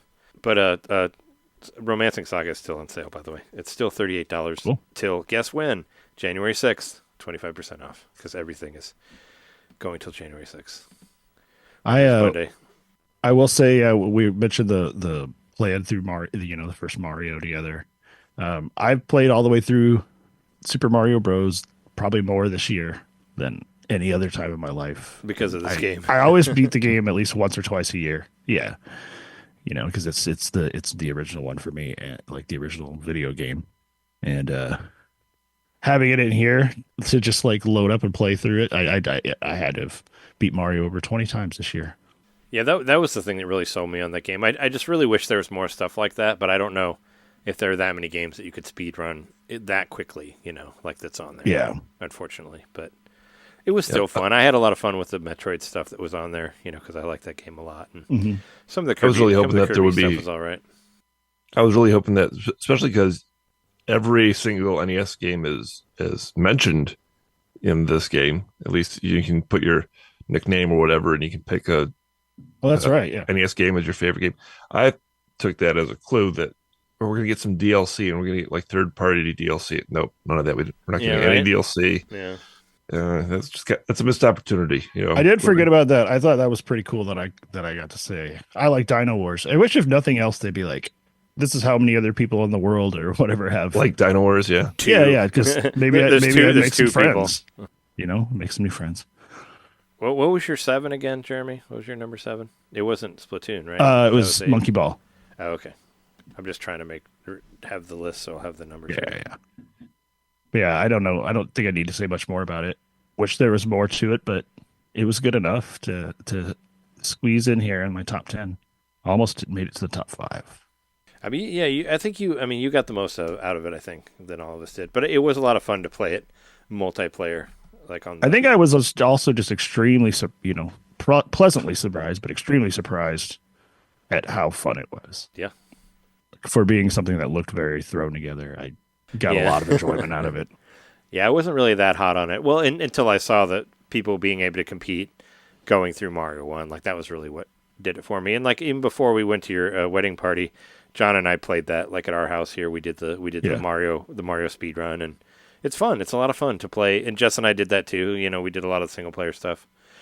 You know, because and Jess would always kill me on the Mario 2 stuff because they played the crap out of that game. But yeah, it was fun. It was fun for what it was. It had some good. It had great local multiplayer. I was really hoping for online, but whatever. But I want, please, Switch 2, please make a fucking Super Nintendo version of this. Like, yeah, like come on. Like Super Nintendo is like my favorite thing ever. Just like let's do some F-Zero shit and Pilot Wings and all those great games that were on there. Super Punch-Out, like. Yeah, Punch-Out wasn't even on this one. That was a really weird omission, too. But yeah, not even the Mr. G version, you know. I mean, I'd love to see what they do with like an Earthbound mini game. That'd be so cool. Oh, yeah, Earthbound would be great, too. Like, that's Nintendo. Like, Super Metroid. Like, yeah, there's a lot of Kirby Superstar. There'd be a lot of really cool games you could put on there. Super Mario World, Yoshi's Island, Super Mario RPG. Like, you could do all sorts of shit with it. Do it, Nintendo. Do it. Trey, when you installed your bidet, were you wearing a tie?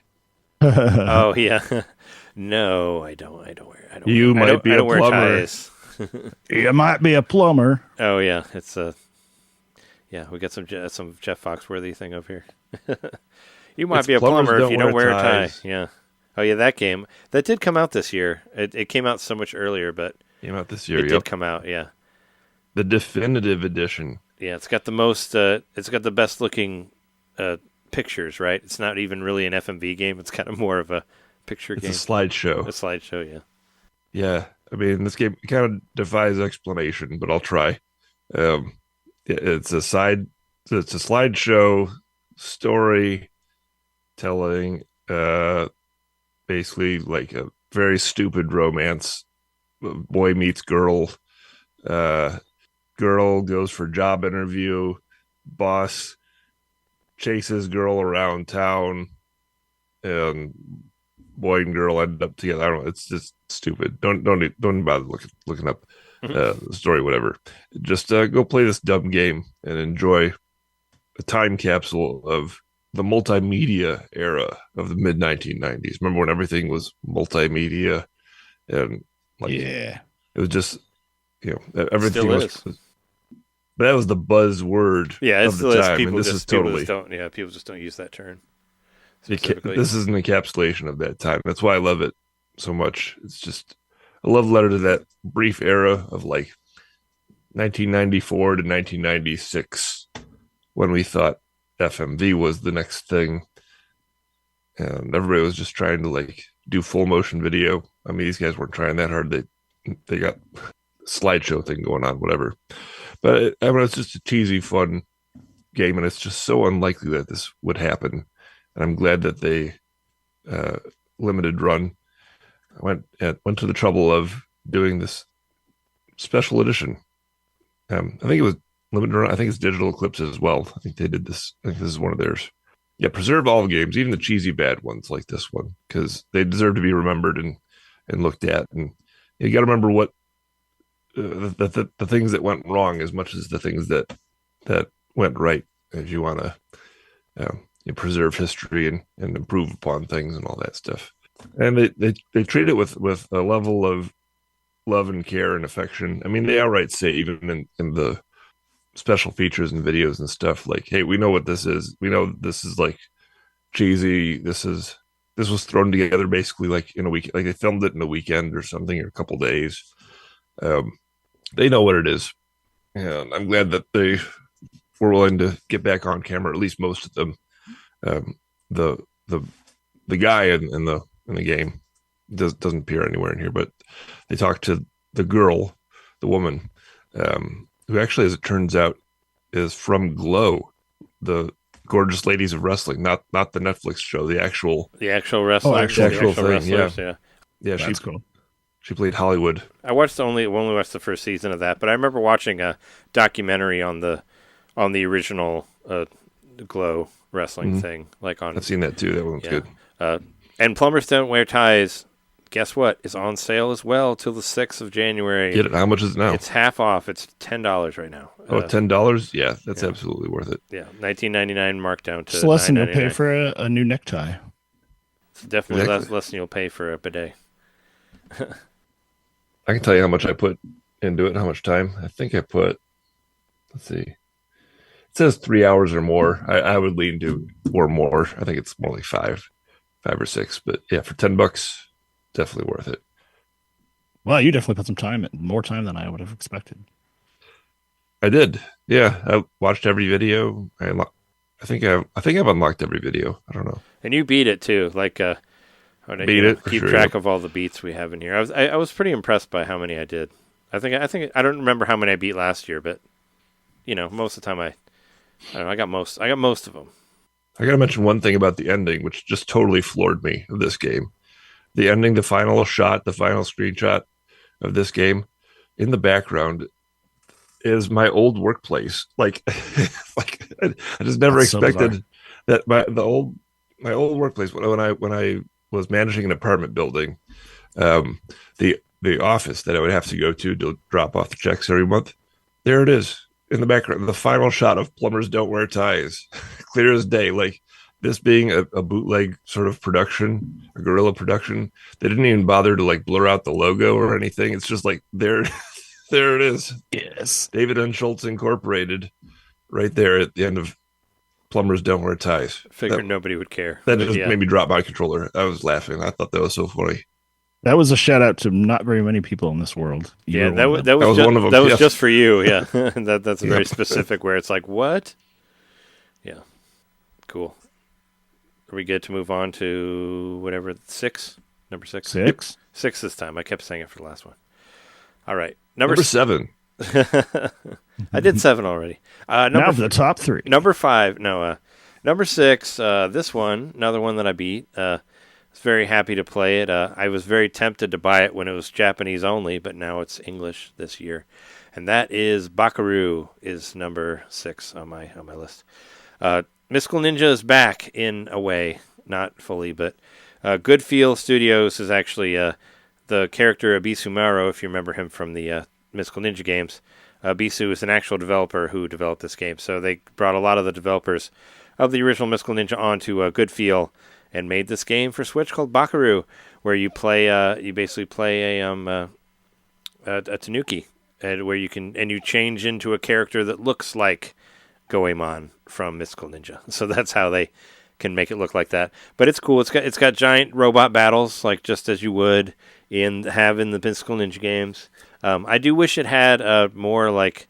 They don't really have any songs. I wish it had some like lyrical songs, like some anime cutscene, some anime opening stuff like they did in the 64 games. But aside from that, it's a great game. It takes place in Japan, so you get to go to actual areas in Japan and different prefectures, and it's cool because it's kind of like a Japanese trivia game. Like, it tells you all these different things about different areas you're at. Like, you'll be in one area that's like big on like orange production. So you have like this whole like all these conveyor belts with oranges on it that you're jumping around. And these little trivia guys, this guy that kind of looks like a little turd pile. You talk to him and he'll tell you different trivias. I learned so many things about Japan, like the character that you see on the exits that was created by Japan. They also created the nose, the nose things for your glasses. That was a Japanese creation also. But yeah, they tell you all these different cool things about Japan, and you get to go through all these different places, and then eventually you go into space. But yeah, it's wacky, it's fun. It's got some level. There's one levels where giant houses are trying to attack you, which kind of reminded me of like Katamari Damacy, like that sort of way. Yeah. So it has that like that fun ridiculousness to it, and you get to morph into these different characters that you'll get from fighting different bosses, where like you'll have one where you have 2 guns that you can shoot at people, and and you have like your spirit power that will help you like switch from one thing to another, and you can shrink down and go into like smaller areas, like Chibi Robo style and all that. And yeah, there's just a lot of really fun stuff, and the levels were great. And that was another one where I couldn't really put it down. I just kept playing it until I beat it, and yeah, I had a blast with it, and I knew right then that it was going to be on my Game of the Year list, because I was like, Bakaru, what a fun ass game. And like I said, I had played the Japanese demo And then I played the American demo, and it doesn't. I know the demo doesn't carry into the final game, but it doesn't really matter. But it's got cool cutscenes and all that. It was $40 when it came out, but surprise, surprise, it's on sale right now for $27.99 through January 6th? January 6th. Yep, 30% off. So pretty much every game that's not Nintendo on this list will be on there. But I just want to let everybody know, Bakaru is an awesome game. Oh yeah, and you use those little sticks, the drum sticks, like from Drum Master, to beat people in it. So, and there's a lot of drumming in it. I was a drummer years ago, but I like the drum stuff in there. But yeah, Bakaru, great game. Check it out. It's a solid 3D platformer, and I had a great time with it. 30 hours. I put 30 hours into it, and I beat it. So, okay, good. So I remember you being excited about this game from when you first heard about it. Oh yeah, I was planning on buying. I was planning on buying the Japanese version, but I'm glad that I waited because it has a lot of really cute. I wouldn't have been able to enjoy all the Japanese trivia in there, because I'd have to translate it with my phone, and we all know that's not fun. We talked about that on our Patreon episode. Yeah. So I was so happy that it got an English release, and I hope that people played it because I thought it was a lot of fun. And at the ending, it sets it up like they do a sequel. So I hope they do another one on Switch too, because it'd be great. And put some songs in there, put some vocal songs, because that's what I want. But yeah, Bakaru, nothing's better than playing as a Tanuki with giant balls where you can turn into things, because that's what they do. Hell yeah. Oh yeah, and there's like a big dog. There's like a Star Fox style levels in there where you fly around with this big dog. There's racing levels too. It's got everything that I want. Oh, the guy's name is Scoop, the pile guy that gives you all the trivia stuff. Scoop the pile. Yeah, he's supposed to look like a little poop pile. Should we take a break now? Yeah, let's take a break.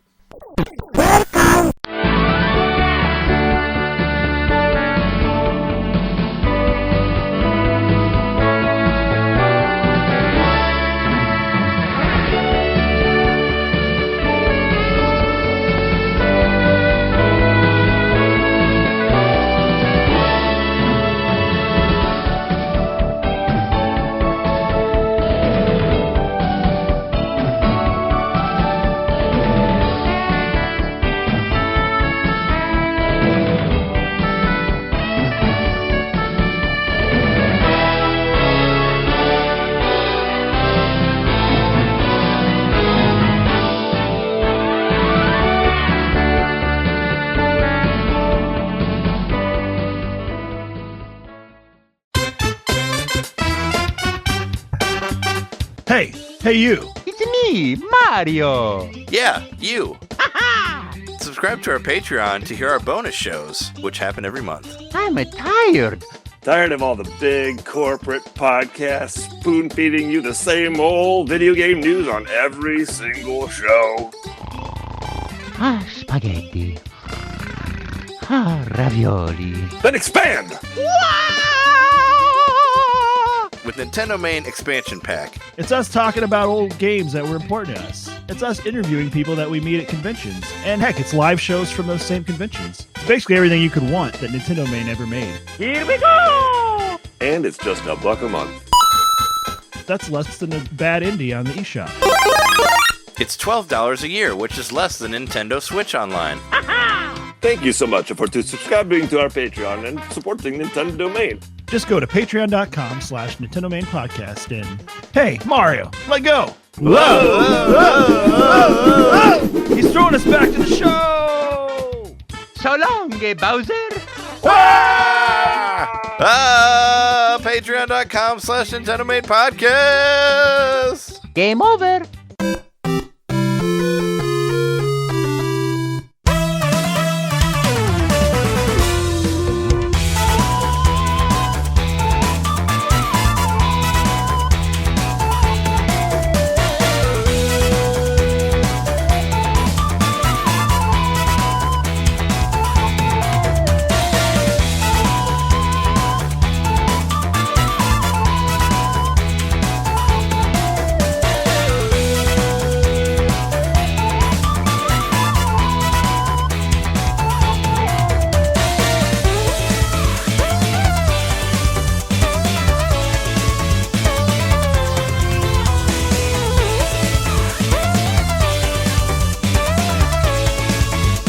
on to number 5. Before we continue, why don't we just like check in for a moment? I just want to say, like, I have no idea what our number 1 is going to be this year, and I think that's cool. Like, there's no clear number 1 for me. Sure. Well, I had some ideas just because I was guessing where, because whatever our number 1 is going to be is whatever our lists share between each other. Right. So, but it also has to do like with how high it is. So, placement and all that. Yeah. So I don't know. We will see. Yeah. We shall see. We don't really know what to expect there on that end, I guess. This isn't one of those years where there was like a killer definitive, oh, that's the one. There was no Tears of the Kingdom. That's pretty fun. Yeah, right. Also, like, I listened to IGN's like Game of the Year episode, and they were all like, "Oh, they were like, "Oh, Echoes of Wisdom is Game of the Year, but it's not our Game of the Year." I was like, "What?" It's like, who voted for it? I think people just voted for it who didn't play it at all, and just were like, "Oh, it's a Zelda game. Let's just vote for it." But yeah, I was like, that was nobody's favorite game. But it was still like none of the Nintendo, even of Nintendo games, it wasn't their favorite game. So it's like, whatever. But ours will be interesting because we'll have weird stuff on there, like Slayer's X and Fading Afternoon and all that stuff. But I always got to have the weird ones in there. That's my thing. We got to throw out to the indies, to the fun, weird indies that maybe people don't know about. I mean, for me, it's all about what I had the most fun playing. So, well, me too. It can be anything. Well, me too. But I love those weird indies. I always do. The one that'll really grab you because there's so many of them out there. But number 5, yeah, halfway. Even though I think a lot of my stuff I've already talked about, so and I don't think it'll be as long. But yeah, number 5, Jeremy, what do you got? Yeah, number 5 is Echoes of Wisdom. Hey, there it is. Which we already talked about. I don't think I need to say much more. We might, there might be some similarities there. What's your number 5, John? Clock Tower Rewind. You're it. I thought that would be in there somewhere. Yeah, definitely. I mean, this is another one that was just like, another announcement out of nowhere. Like, yeah, this is a game that I've played on an emulator, on a Super Nintendo emulator years ago, and it's never been actually released in this country until now. It's just great. It's a hidden gem, a game that some creators have said has inspired later games, inspired Resident Evil and further games down the survival horror genre. And I think among 16-bit games, it's just like really unique. It's my favorite 16-bit horror game. First of all, I don't even think there's like that many really true horror games before like the 32-bit era, before things got really cinematic. Aside from like games with creepy imagery and all that. From like Castlevania, but it's not quite the same, I guess. Yeah, but even like some of the Castlevania games are a little bit more on the campy end of things, and like true, they have the horror iconography, I guess, but not until Symphony of the Night did it really feel like, oh, this is like they got chickens hiding in the walls to eat. Yeah, exactly. I don't know. I think that I would defend the Genesis and Super Nintendo game because I both really Rondo of Blood is pretty.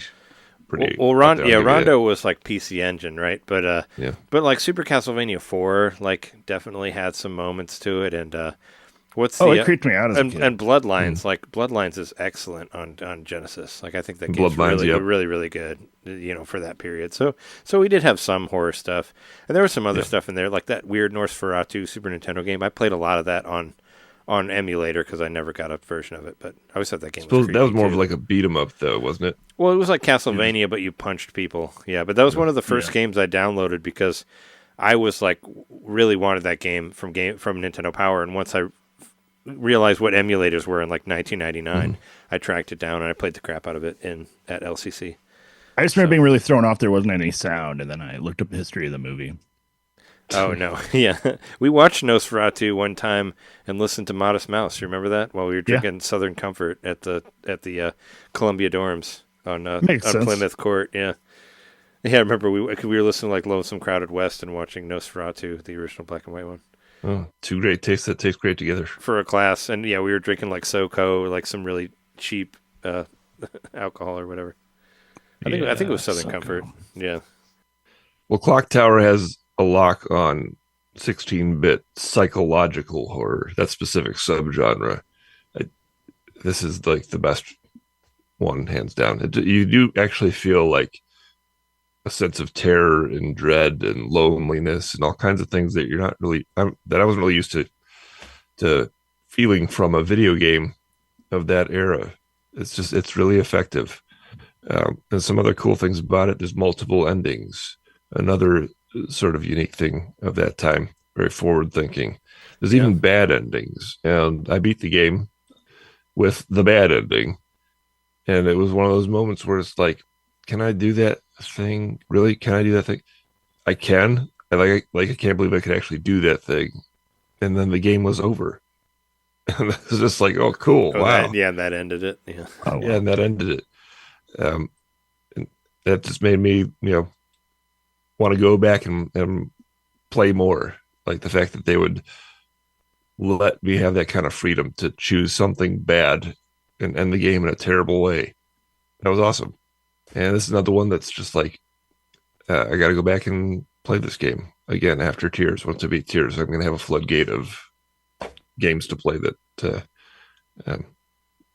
I'll get through. And this is one of them. Also, point and clicks for Super Nintendo. That was a pretty barren area there, right? I mean, there wasn't a whole lot of them. I couldn't really think of anything offhand now that was on like consoles at the time, and that's kind of what this was, right? Yeah, I'm point and click. I've said it many times, is one of my favorite genres, but except not on console. I think it's just poorly done on console, and this one is actually really well done. It feels intuitive. It doesn't feel clunky in any kind of way. It just feels like it's just well designed, and that goes back to even the old game when I played it, on the emulator and all that. It felt good enough on there, but they've made improvements to this one to modernize it. Like it used to be that you had to walk up the stairs, but now you can run up the stairs. Those kind of simple little things. They've modernized it, improved it, and it goes beyond being just a curiosity. Like you might look at it and say, "Oh, this is a psychological horror on Super Nintendo. Ooh, I'll check that out." It might have. You might think that that's its only kind of value, just a unique genre in that era. It goes beyond it. It's actually just a good game too. It controls well. It's a good story. It's just interesting all around, and I urge everybody to go give it a try, especially if you like survival horror, because it's one of the first.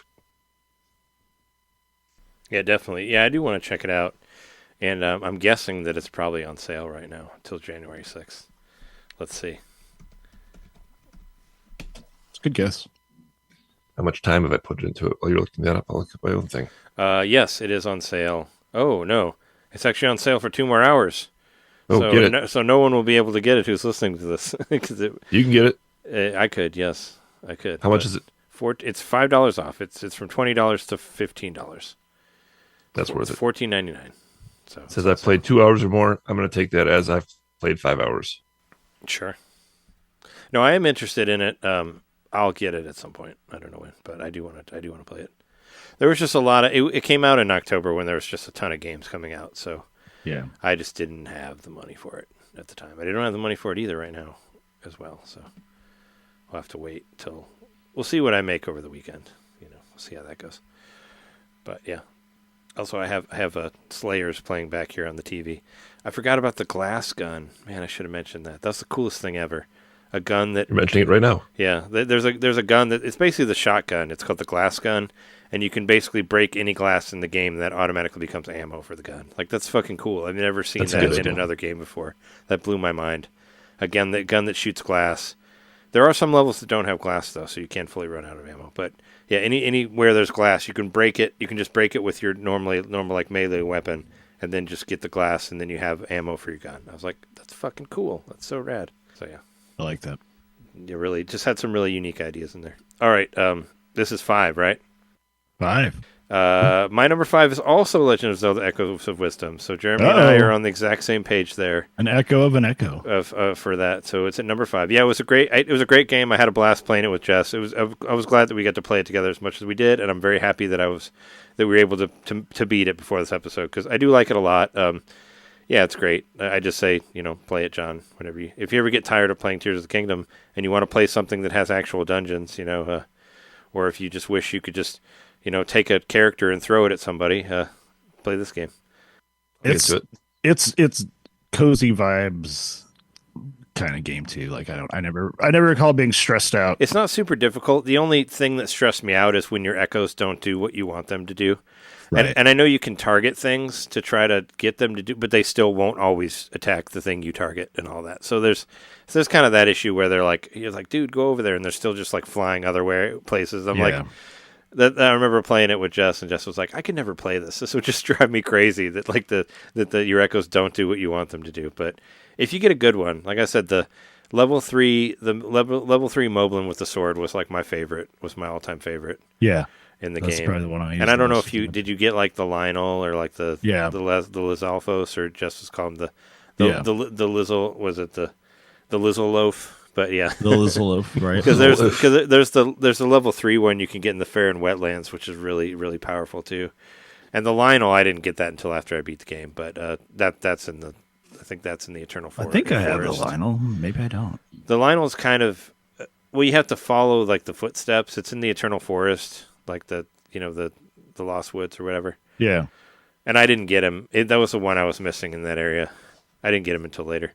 But you fight a Lionel at the end, the boss. I did think the boss went on a little bit longer than I expected, but the game was great. I had a good time with it, and I was happy to finish it, to get through it. Oh, and I put 40 hours into it. That was my time, my recorded time for Echoes of Wisdom. So yeah, it's up there for my most played things. And number 5. So that's probably, I'm guessing that's probably the one. I thought that one would probably be the one that might have the most points because it's going to be on all of our lists. So that might end up being number 1, but we'll see. It's possible. We'll see. We still have more to get through. We'll see how this top 4 goes. Yeah.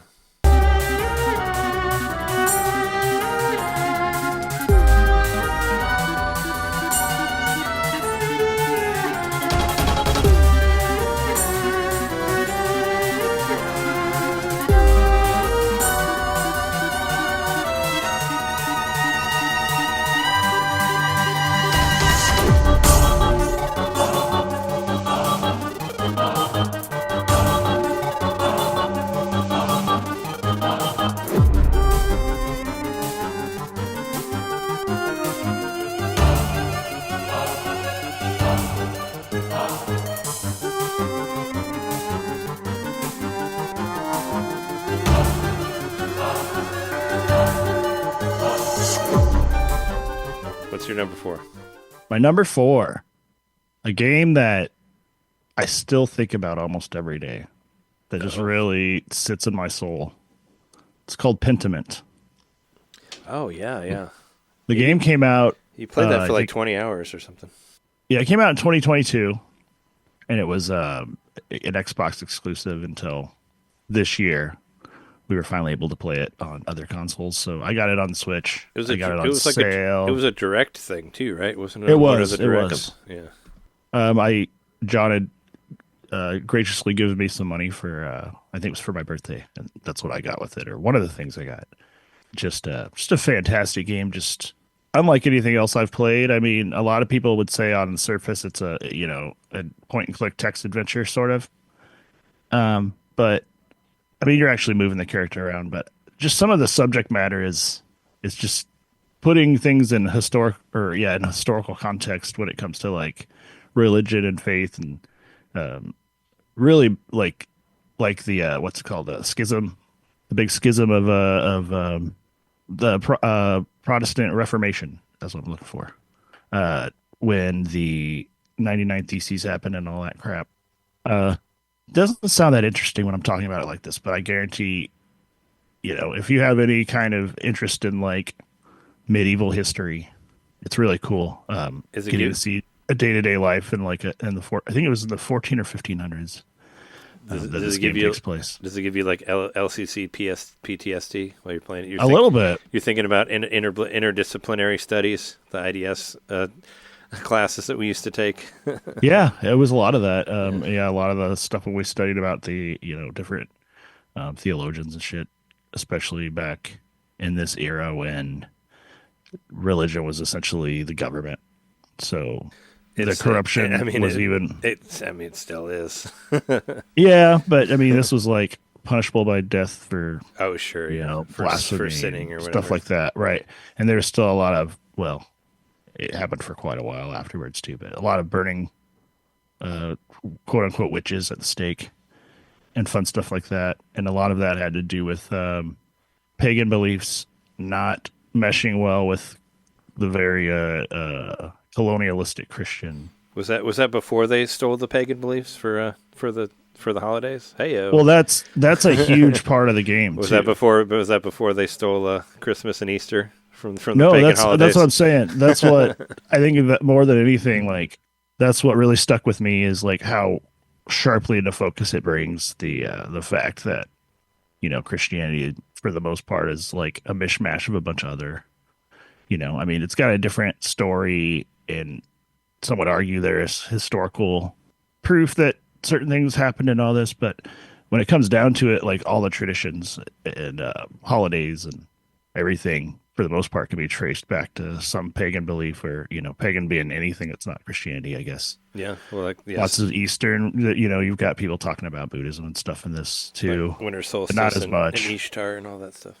Right. And then like there's even like part of the early, because it's like a murder mystery from the get-go, and one of the big things was the friar, whoever the head guy was at the parish, was like the de facto mayor, even though there was a mayor, because everybody had to answer to him. But he allowed them to do certain like pagan festivities still. So they would do like there was this thing where they were collecting pine cones and berries and nuts from the forest while they were dressed as these like creatures that are supposed to ward off evil spirits, and they go around and scare people in town, sort of like a Krampus kind of thing.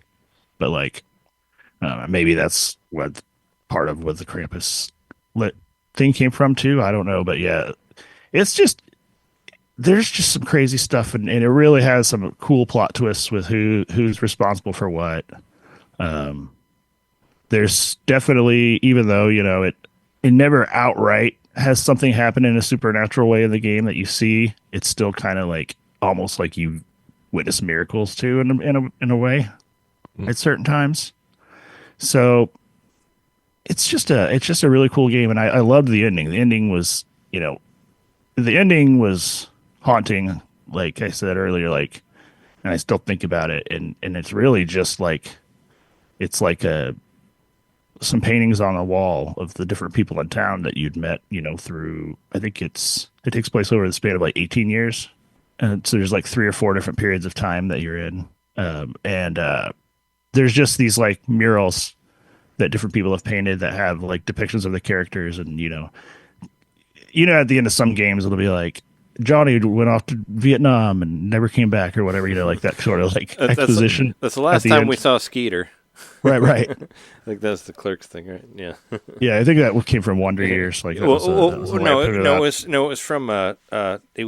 what's it called? The Stephen King book movie. Stand By Me. It was from Stand By Me. Okay, that was the ending. No, the ending there was ripped completely from Stand By Me. Yeah, because the one guy gets drafted and dies. Not Skeeter. But the way you find out what happens to people is through the paintings depicting, and like there is like, for instance, there's one person in particular that's getting executed in one of the paintings, and that's somebody that I'd had the most dialogue with about like Buddhism and stuff, and they killed him for it. So rough. And while the ending's happening, it's playing a Lingua Ignota song, which is just like this really like ethereal, almost opera adjacent gospel stuff that I highly recommend checking out if you ever just want to kind of vibe to something that'll make you think a little bit more. Man, what a great game. What a fantastic use of the art form to make something that I wouldn't have been even thinking about on a daily basis, and now it's got me questioning spirituality again because I played a video game. Like, maybe not in any kind of huge way, but enough to where it's on my mind, and I'm finding more joy in like looking up historical context for things and seeing a bigger picture. And this game has a lot to do with why I've felt that way lately. For sure. All right, I'll play it. And you already have it. Say John already Yeah, I've has got it. But guess what? Guess what? It's on sale right now for $11.99 through January 6th. 40% off. Normally $20. So Sounds like a good deal. so I will it's- say what I said when I talked about it's before. $8 off right now. It's lots of reading. So if you don't like lots of reading, then you may not like it. But because of like how the presentation of the game is, that even the reading is cool because everybody sort of based on where they stand in society has like a different font when they speak and is more likely to misspell words and stuff, and then they'll like go back and scribble it. You know, it's like a pen writing everything down as you're reading it. I mean that kind of reminds me of like if you ever played any of the like the original Fire Emblem game, the American one on Game Boy Advance, where like every character when their like speech would come up, like their whatever their text, it would have a different pitch depending on who it was. Okay. Which I always thought was really interesting. Like I had never seen a game that did that. Like it like where it'd go like dee dee dee dee. It like that sound would be in a different pitch like for each character. So it gave everybody their own presence, even though it was like had no spoken audio and all that. It's really cool. I'm confident that I'm going to love this game, and that had I played more than 5 minutes of it, that I would have had it in a similar spot on my list, or in the high range. Because it seems like something that I would love. I video games is art. There's always that talk going around about video games. I mean, I think it's great. Are all games art? I think so. Technically, they are. Well, but, yeah. I mean, they definitely take a lot of art to make. This is like an elevated version of that. Yeah, 100%. Well, definitely something that'll stay with you for a long time. Yeah. My next game has stayed with us all for 50 years. About Atari 50, the Anniversary Collection, the DLC. Oh yeah, DLC. You can bring it back onto the list again with the DLC, of course. Yeah. Yep. And this year we got the Wider World of Atari and the First Console War. It was two DLCs that came about a month apart from one another.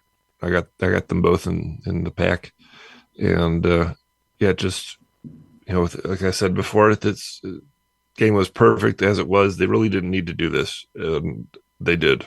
They just added more greatness on top of greatness. Wider World. The first one was kind of like cutting room floor stuff, like stuff that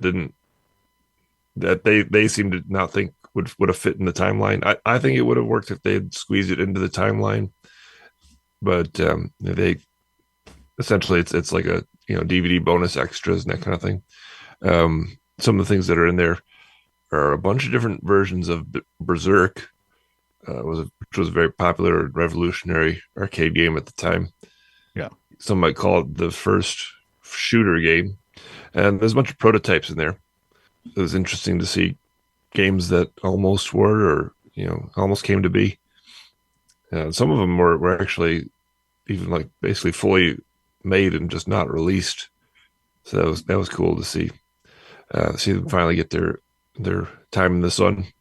And then they also have a whole section devoted to homebrew, which was interesting. I remember they interviewed Ernest Cline, who was the author of the writer, Ready Player One. Yeah, Ready Player One. Guy? Yeah, yeah, and they I guess they made a special homebrew game of that movie, or that book rather, which was programmed by the guy, I'm forgetting his name right now, but the guy who is the president of Digital Eclipse. He made a homebrew Atari version of Ready Player One, which is not included in this collection, unfortunately, probably for licensing reasons and all that. But it's just cool to see a whole section on the homebrew scene in here.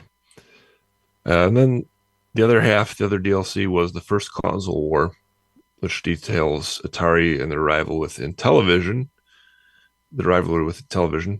It includes a bunch of Intellivision games that eventually came to the Atari 2600, when I got this, I thought it was going to be. I was like, how are they going to put Intellivision games into this Atari 50 collection? Not exactly. It's the ports from way back when. That makes more sense. Yeah, when in the Wild West days of video games, when the rules weren't written, Warner Brothers, who owned Intellivision, excuse me, not Warner Brothers, Mattel, who owned Intellivision, eventually decided, we could make more money if we put our games onto the Atari system too. We could sell it on the television and sell it on the Atari, which is just kind of wild. And I guess kind of coming back around now with what Xbox is doing and what PlayStation in some limited variety is doing. It's just interesting to see how they did that, and to see all of like Intellivision commercials and stuff like that too. Just perfect. Digital Clips, bravo. You've done it again. Great job. So, take a guess at how much this one is on sale for. I mean, we all know when it's on sale till, but how much off do you think it is right now? Atari 50% off. 45%. You're very close. It's 45% off. It's $21.99 right now, but all the DLC is on sale too. I think it's a couple bucks off. So, oh man, pick I that think up. DLC is like 14, and it's on sale for like 12. So, 15%. And that's off. You get both waves, right, when you buy the one DLC. You can buy them individual, but just get them together. They're individual, they're individually. They're 7 each, or you can buy both of them for 12 right now. Okay. So everything's on sale. But yeah, $21.99 right now for Atari. If you ever feel like sitting down to a great mini series about the early days of video games, this is it. I was really considering getting Tetris Forever because that's on sale too right now till the 6th. And I was thinking about that'll be my first foray into the Gold Series, but I didn't realize that Hank recorded all that shit. Like he actually did record it with a camera, like when he went to Russia and all that, and they have it on the game, like footage that he shot before Tetris was made and all that, because he was such a huge tech person, I mean, they could have made the movie better. They already had footage of it that he shot at the time. They could have just, he already made it. He could have just redone it with that. But, I'm just, I don't know. I've been super interested in that. I think it's on sale for like $27 or something like that right now. And I've been really thinking about getting it. But, I know a lot of that's, I think all the digital clip stuff is on sale, but this one is on sale as well. I really liked Atari 50. I do have that, but I'm more interested in the DLC now. Hearing such high praise for it. Well, you can get it for a couple bucks off. So, $12 through the 6th. So check it out. My number 4 is another one we've already talked about, and that is Super Monkey Ball Banana Rumble. Oh wow, yeah, it's number 4 for me. I put 15 hours into it. Beat the first credits. Loved it a lot. It's a great game. Liked it a lot. I think we didn't. I don't think we mentioned it before when you talked about it, but a huge thing for me, and it's so small, but I think every game should have this. I feel like a big deal was that there's no lives anymore. There's no game overs, so you can just play level after level after level, and you don't have to worry about restarting and losing anything. And you can really get lost in the levels. And also, when you can pause and reload, and it's really quick. I never felt like you had to wait a long time for the game to reload and all that. And that's how it can really suck you into each level, and each level is its own beautiful thing and all that. And I had a great time with it. I got pretty far into the second half stuff, and it was it's a game. It was a stellar achievement, and it's really cool that it was a Switch only thing, which I didn't even know. I figured it was on other stuff, but it's a badass game. And so I put it. I don't think it can be understated how good it feels to beat some of the levels in this game. It just gives you that. Oh yeah. Rush. Yeah, no, it's very rewarding. Making it to the end is super rewarding, and especially if you do the extra things as well. If you get the golden banana, or if you do it within the time limit and all that, and you can go back and do it again, and it saves all the stuff as well. It saves your replays, so you can, you can watch them, and it was just a solid effort. So make another one of these, or put Monkey Target on their DLC, Hell yeah. But no, I mean. Yeah, the multiplayer was whatever, but they made the single player solid as fuck, and that's what's worth it for me. Because I think we all do. We played single player. Well, maybe John, you played a lot of multiplayer stuff for Mario Maker, but I play single player more than anything else. That's Jam. So this one really had it for me. Number 4. Moving on to number 3.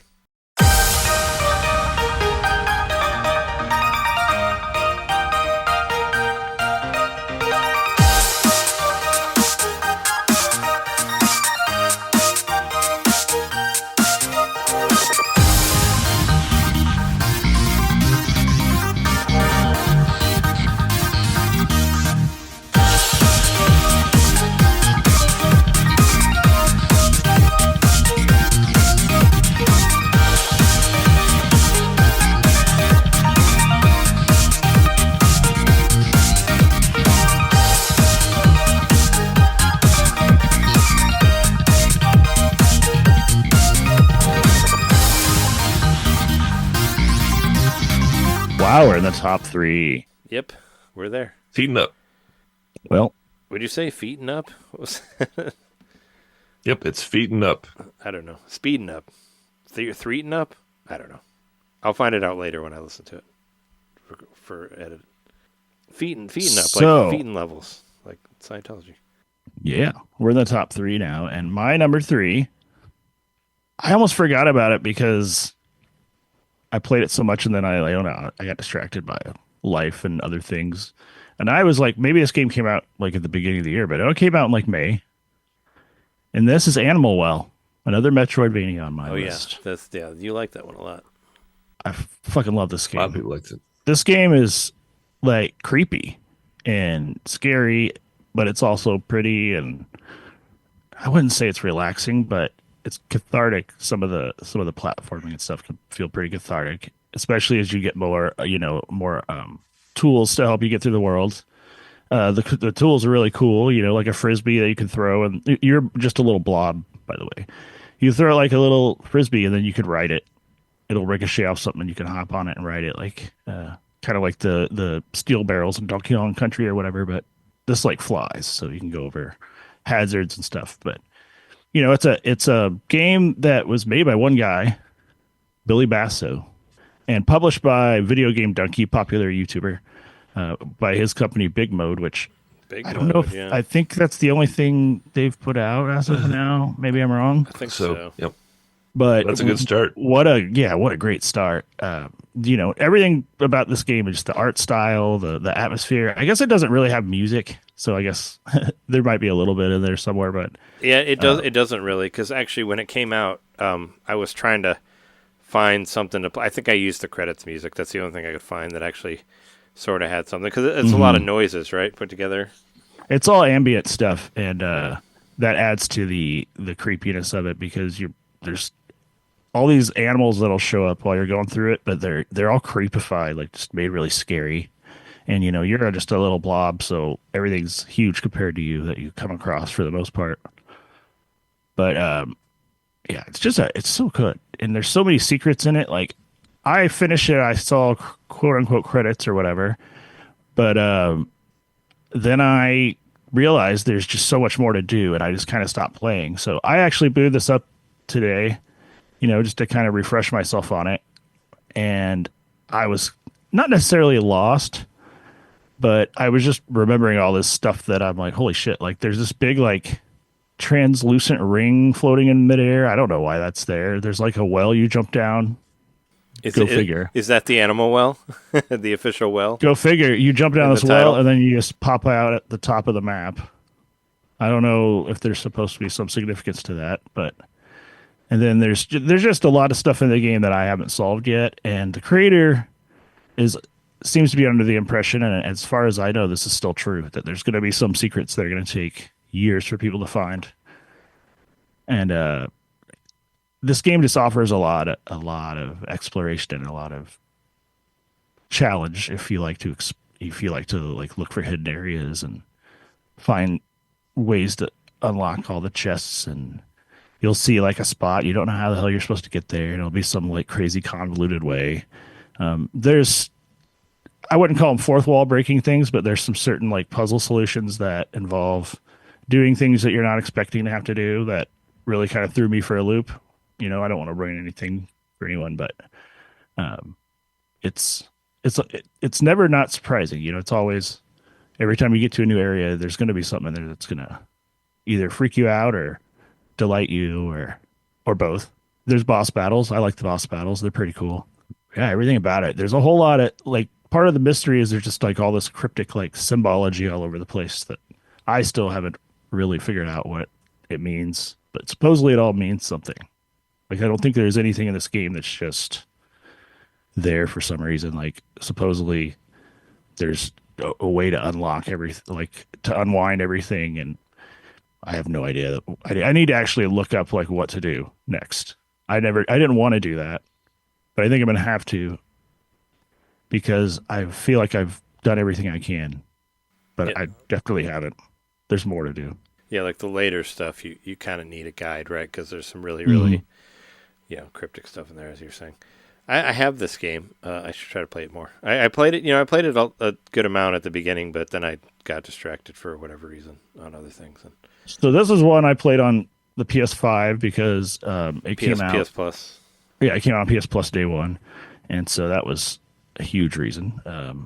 And so I don't actually own it on Switch. I might pick it up eventually if it's on sale or something. But I mean, there's no big reason to do it right now. I was gonna say, it's that I was gonna say.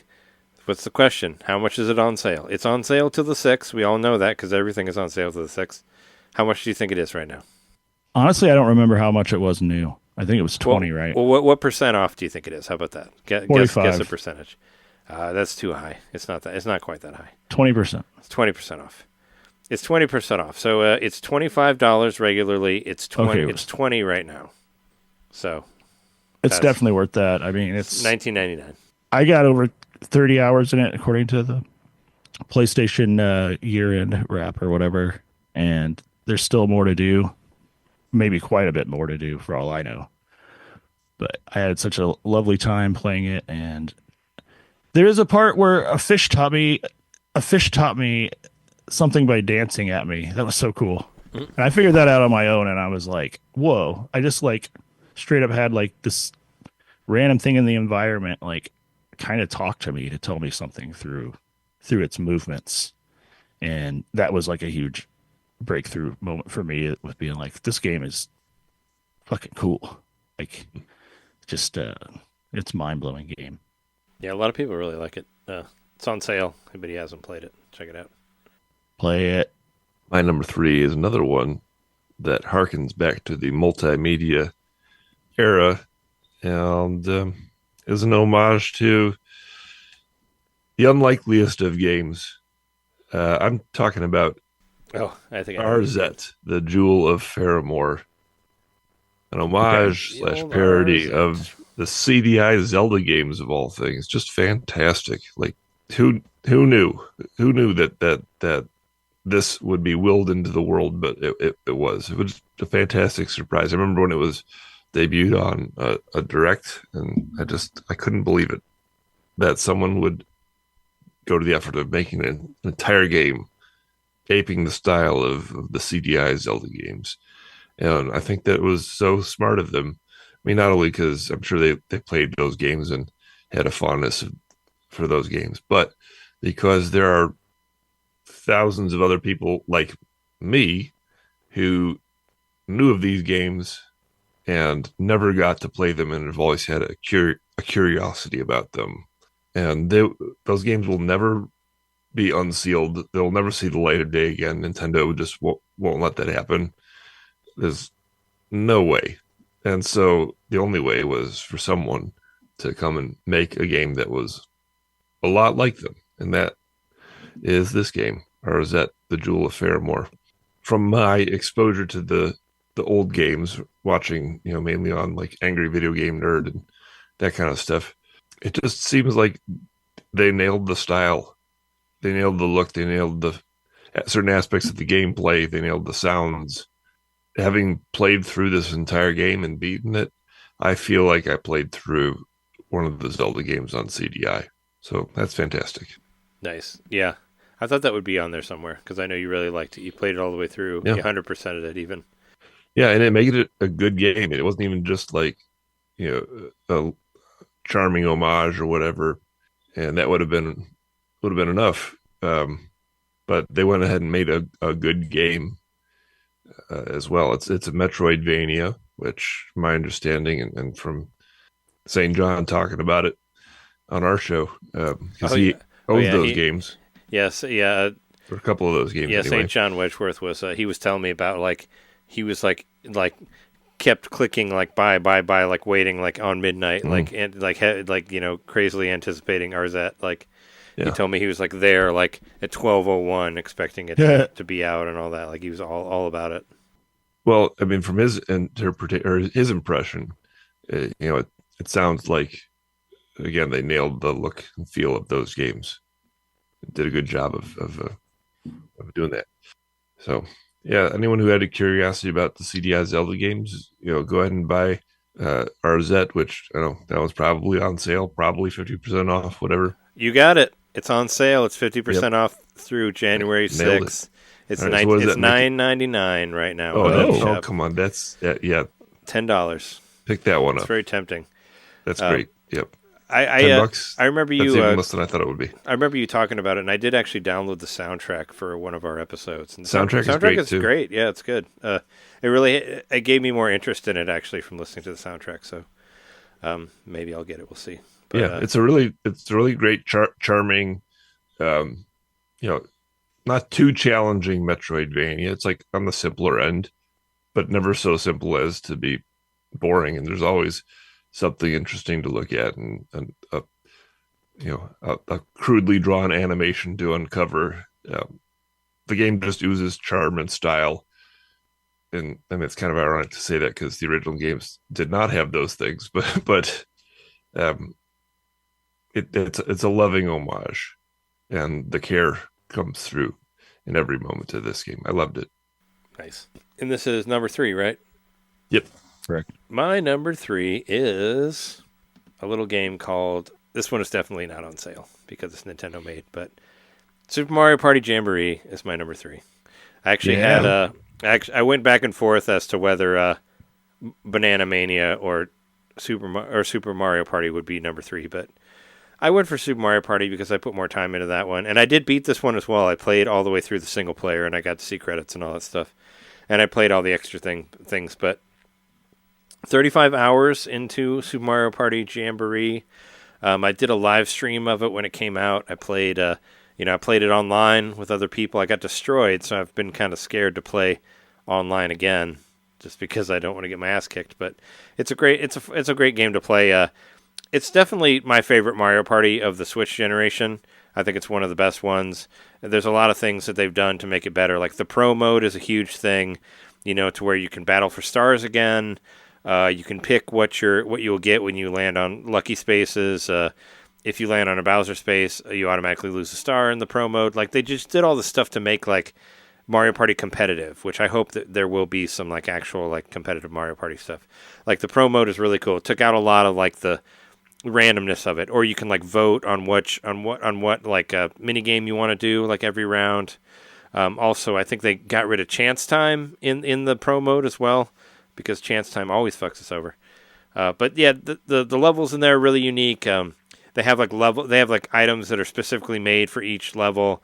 Like when you go to the mall, like there's an item that's called a 200% sticker that you can put on somebody, where every time they go to any store, they get charged 200% more of what the price is, so you can really fuck somebody over in that way.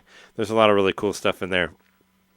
There's like a weird crazy taxi thing where you use the motion control and you flap your wings as a paratrooper and you have to carry people around. It's not very good, but it's funny that it's on there.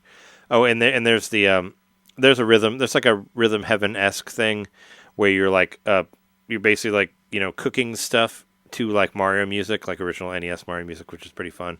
Like there's one where you like where you're like spreading out like peanut butter and jelly and like putting a sandwich together, and yeah, there's a lot of fun stuff like that. And it's like I said, it's got great online multiplayer. It's got 7 boards, which is like the most boards that have been on these in a while. A lot of fun unlockables. Ninji's in there. Polina's in there as well. So yeah, it's a great game. I had a lot of fun with it. Yeah, Super Mario Party Jamboree. I knew it was going to be in my top 5, but I ended up putting it higher because I think it's a pretty stellar game. And it's nice that people still care about Mario Party. We were playing, what was it? We were playing Super Mario Superstars, or Mario Party Superstars with Jess's brother and his kids. And I was like, you get Jamboree yet? And he's like, I'm tired of buying Mario Party games. And I was like, this game is great though. Well, he's like, I feel like I buy a Mario Party game every year. And I was like, well, there's like 3, and it's been like 7 years, so it's not every year. But I was like, but this one's really good. And I was just watching Superstars. There was all this stuff that was missing, like the timeline. Like now, there's a little timeline on the bottom that shows like what's happening in the game. It'll be like, all right, there you're gonna go, and here's where the mini game is. Or like when you're in the mall, it's like you're gonna go, and here's when the sale is, because there's like flash sales on different things in the mall. And it's just really cool. Like it kind of like streamlines the game a lot to be like, hey, and it also makes it professional Mario Party, Nice. Which is like what we used to do when we battled for the Mario Party belt and all that. So it's nice to see a really, really amazing Mario Party game to send off the Switch. Like it's like, hey, let's put a fucking badass Mario Party on there. I'm glad people still care. We finally got there. What was it when we were coming into the Switch off of Mario Party Wii U, right? We kind of had a little bit of the board game, but it wasn't quite there. And then Super Mario Party was getting closer, and then we had Superstars, which brought in the Nintendo 64 stuff, and then Jamboree brought in like the stuff from the first Switch game, but also some of the stuff from the 64 games and the GameCube games and new stuff also, and bigger boards, and they kind of made it the greatness that it is. So, thank you, whatever they're called, Nintendo Cube or whatever the team is, for making Mario Party, because I love Mario Party. But I know this one is not on sale because I saw it advertised to me earlier. Even though I already have it, Nintendo, you should know I already bought it. But yeah, Super Mario Party Jamboree. It's a great game. Number 3. And that'll be the last of the games that I've beat on this list. Oh. I said 6 out of 10, but I was wrong. It's actually 7 out of 10 if you count Fading Afternoon, because I did get an ending and I did get credits on that. So this might be the most that I've beaten. I don't know. Listen to the other Game of the Year stuff and let me know. But 7 out of 10. It's not bad for a credits scene of your favorite games of the year.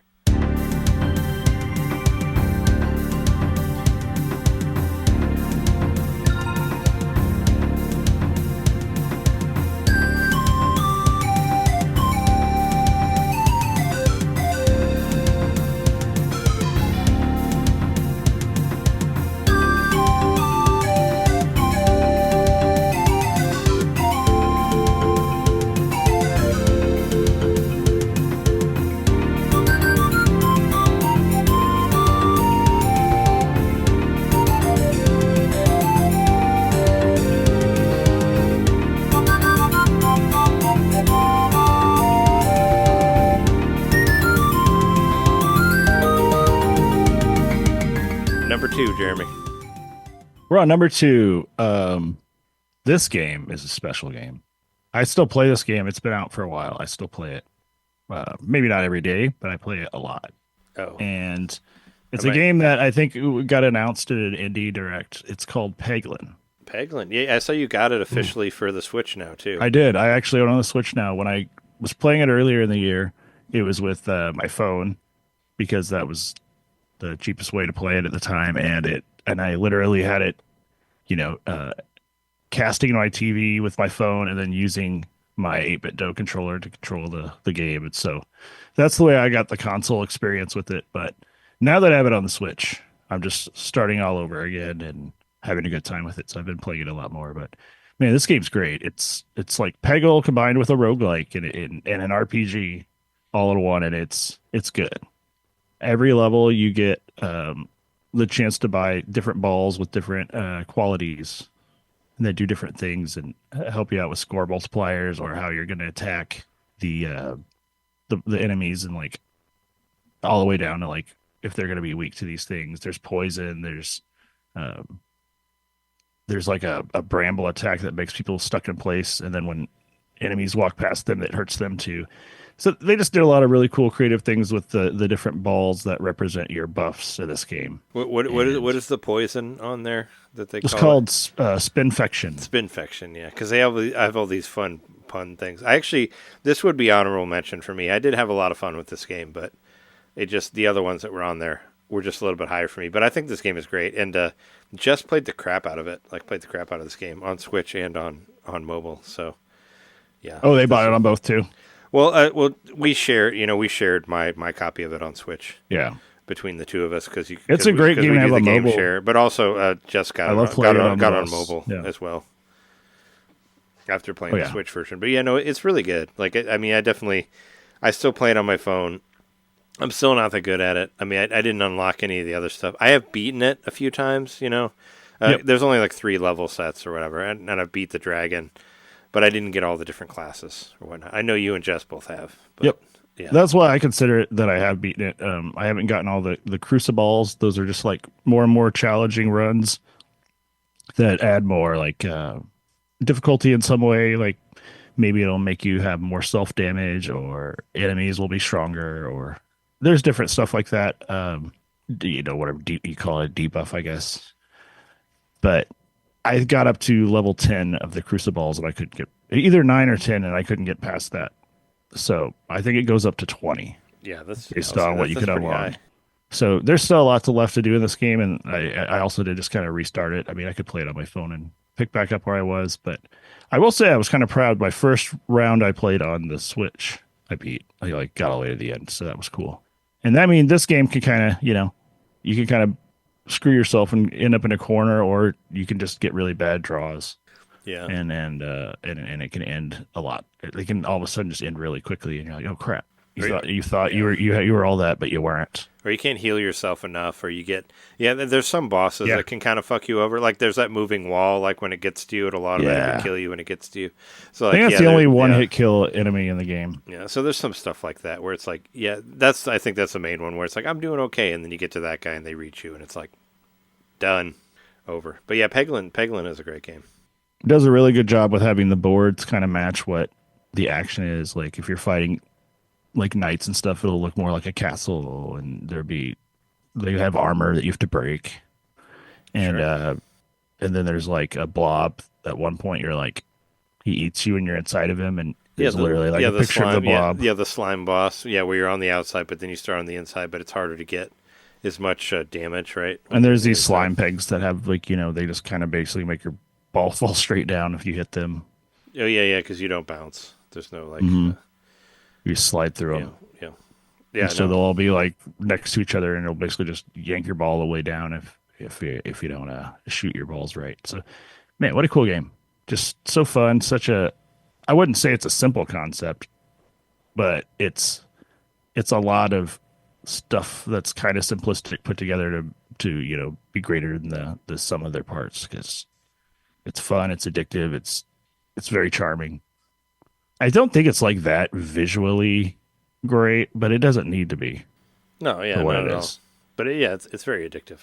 With this being number 2, I'm really scratching my head on what your number 1 is. Like I feel like I can predict most of these, but is that? I mean, am I gonna like slap myself in the face when I hear it and be like, oh no, I should know. Maybe yes. Maybe I'm just having a brain fart on it. I mean, there's a lot of stuff to hold in your head for what all, it seemed like a somewhat lackluster year, but we're realizing right here, no, there was a lot of good stuff this year. There's a lot of really good stuff. It was still a solid. Peglin's one of those games. Still a solid year for Switch. Even though you could play a lot of these games on other systems, it was still really solid for, I mean, but like I said, Monkey Ball, that's exclusive. I would love if Peglin got some kind of update or, an eventual sequel or something. I wish I saw more buzz about it on the internet. Every once in a while I hear it mentioned on a podcast, but you don't see people don't talk enough discourse. About it. I know Nadia still mentions it occasionally on Axe of the Blood God. Mm-hmm. But how much do you think this one is on sale for? It is on sale right now. And I think you probably got it on sale when you did. I got it on sale. I think it was like $6 or $7. It's $11.99. It's 40% off of the $20 title. And this one is actually on sale till the 7th. It's the first one that has an extra day. It's not the 6th, it's the 7th. So there you go. But yeah, we can move on to John's 2. Yeah, we can move on. We're on number 2? Number 2. 2. We were almost thank goodness we're here.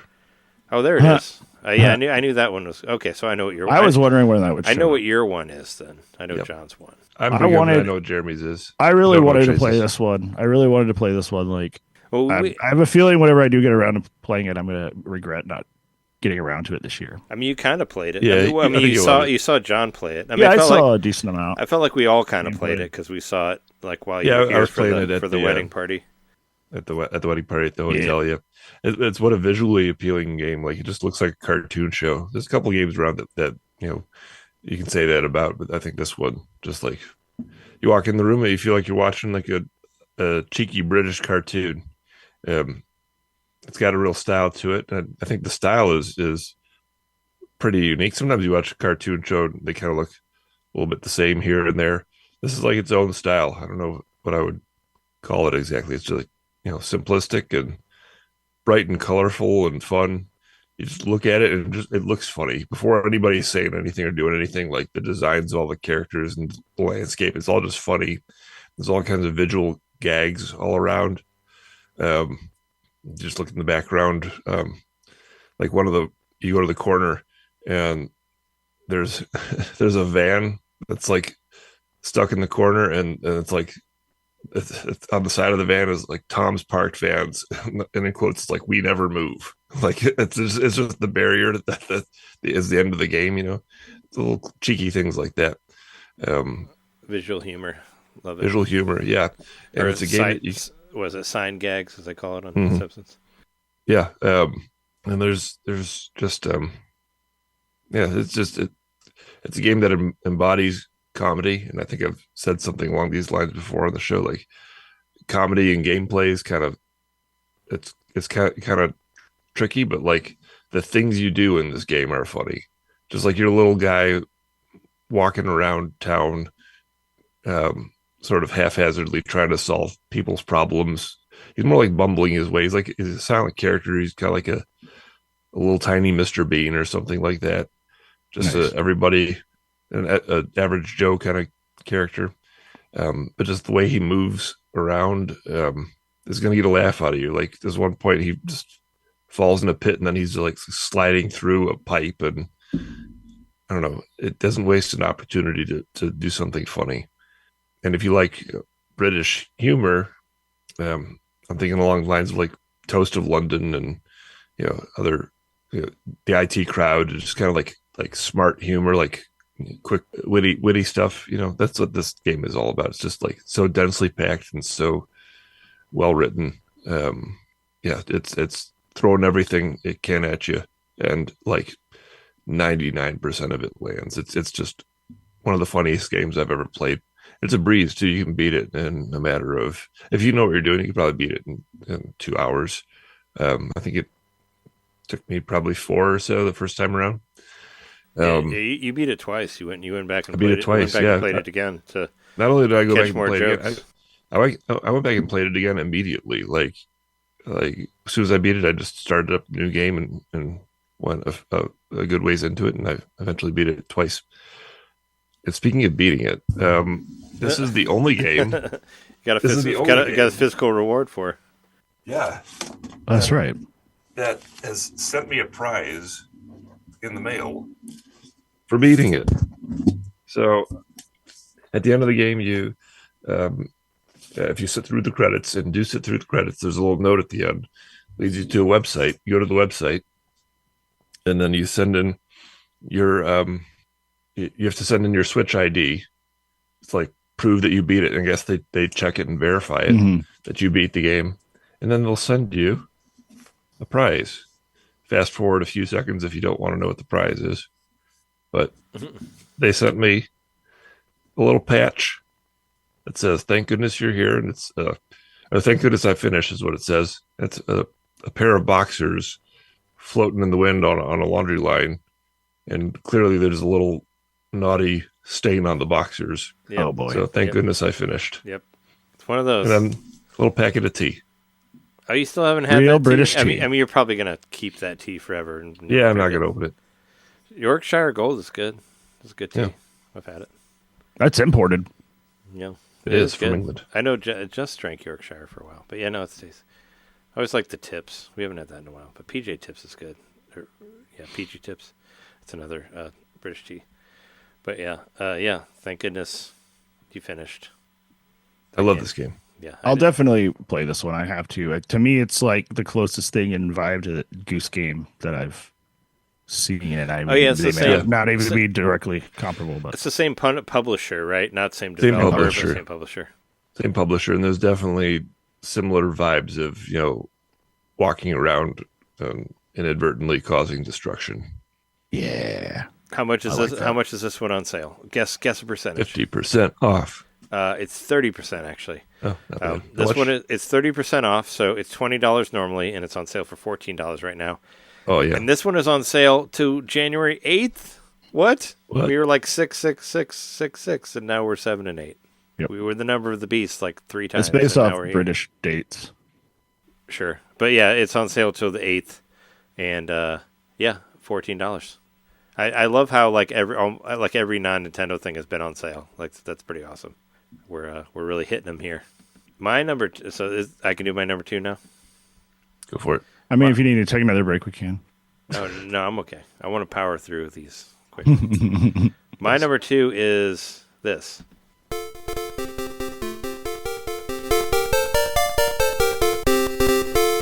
Nice.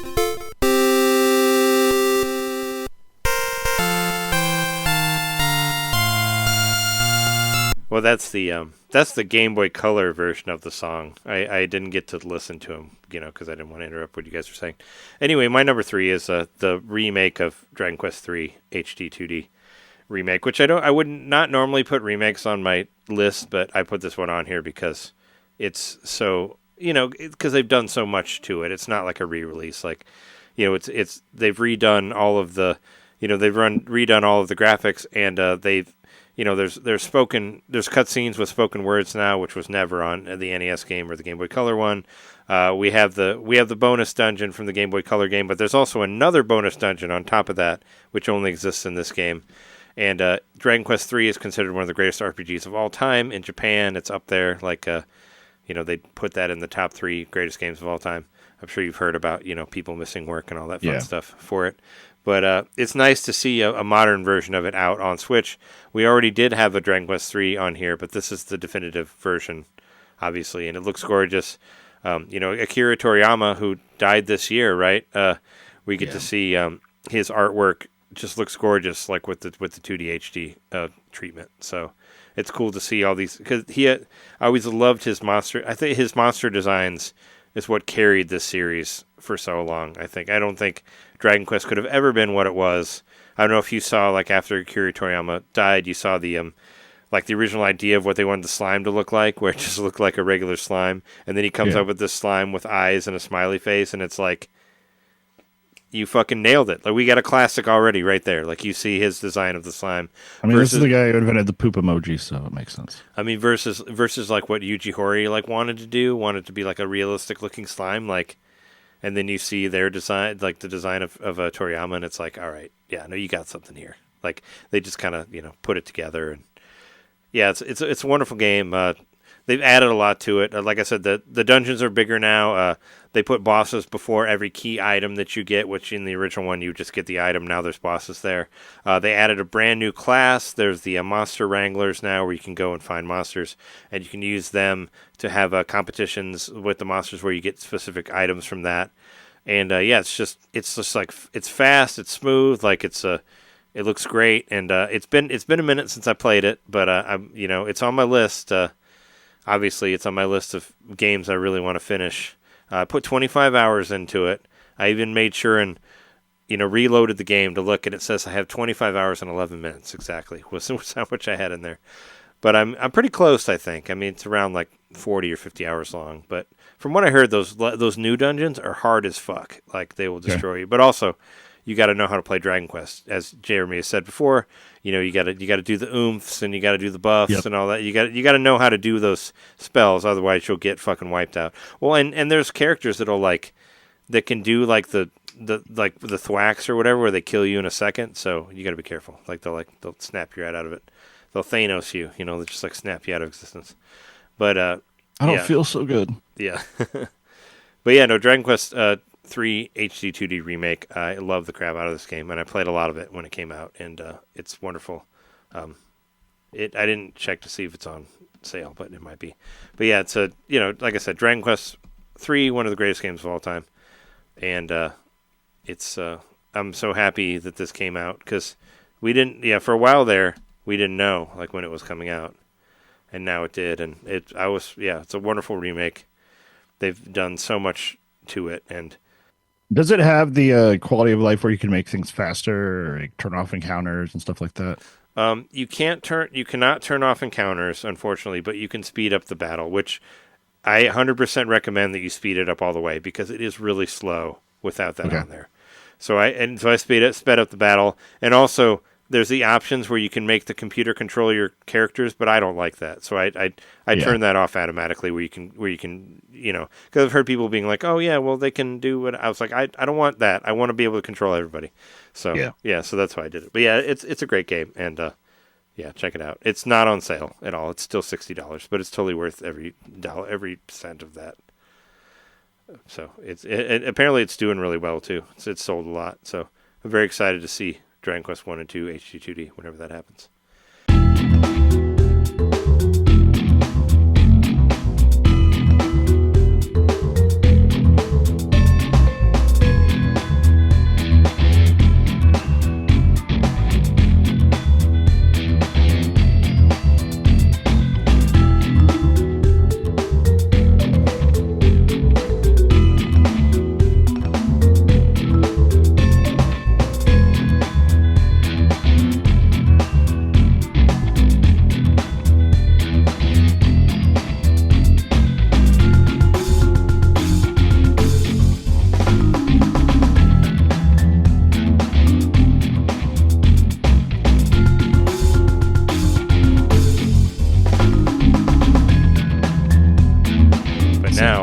Number 1, Jeremy, what you got? Numero 1. I think I might know what it is, but maybe I think you probably know what it is. Open up that little tiny box, pull those things out, and smack your head with them. I'm talking about Balatro. Yep, there you go. Oh, that one, yeah.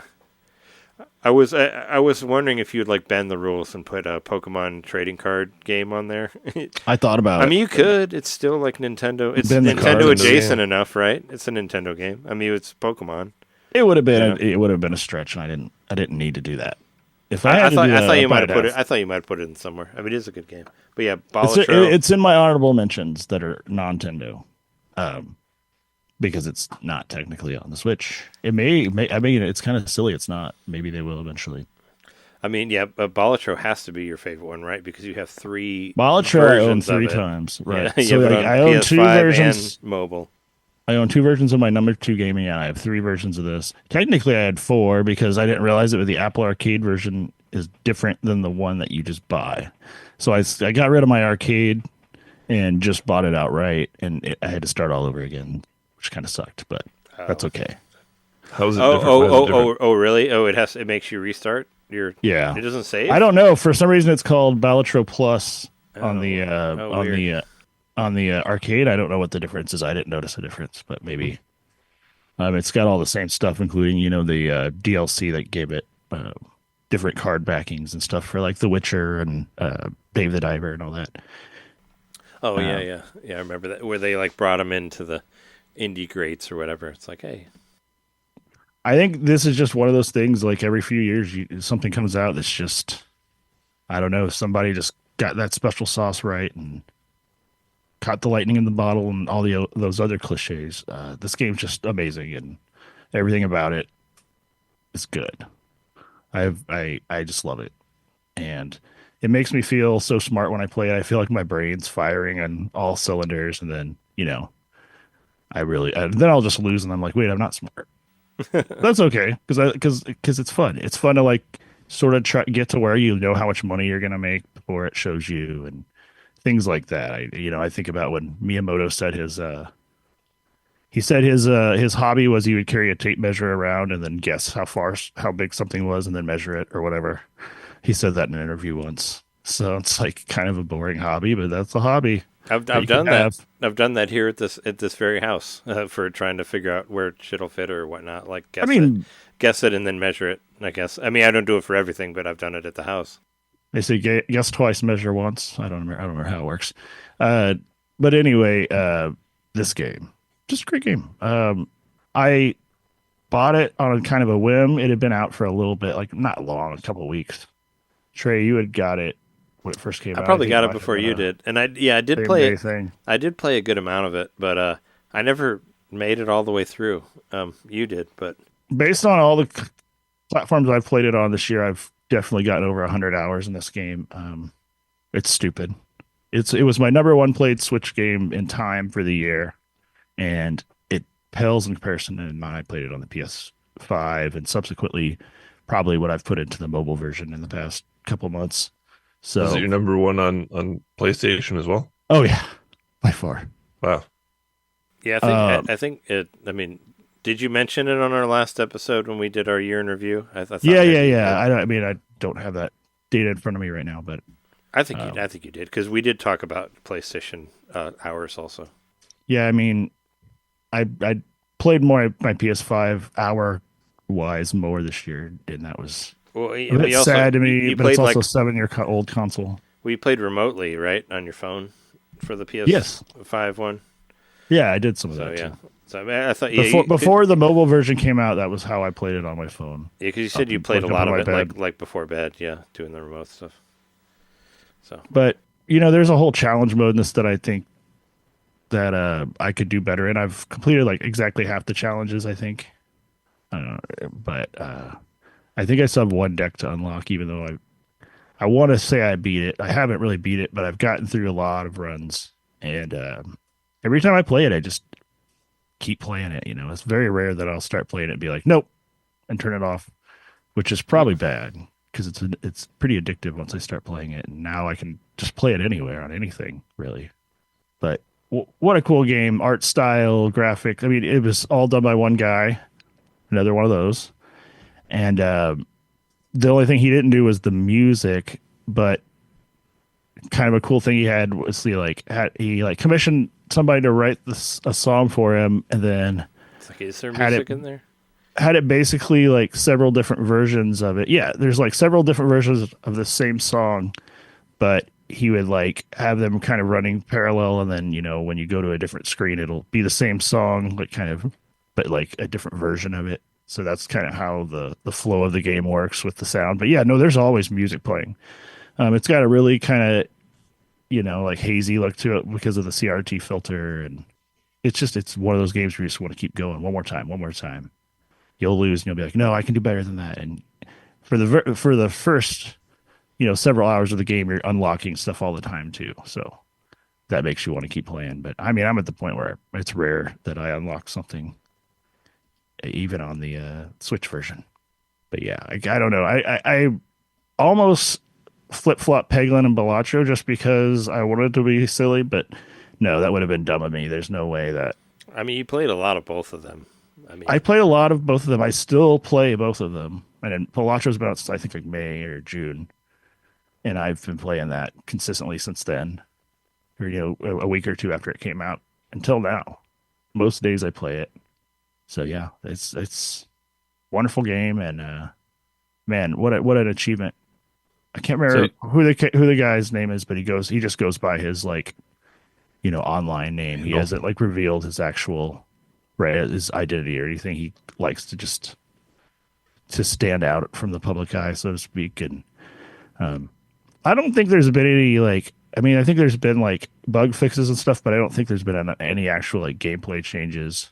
Well, yeah. Aside from you said just the card backs with all the indie stuff on there. So there could still be stuff added to it. I don't know if it will happen. I did listen to a podcast with him that was done by the Clips or whatever that show, the one that was crowdfunded that has all the documentaries. I keep forgetting what they're called. No Clip. Yes, it is No Clip. Okay, I was close.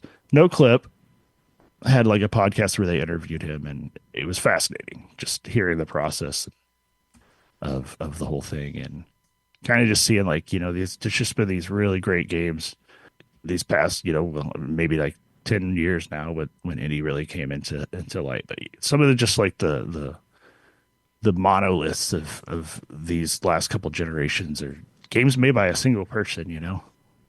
It's amazing.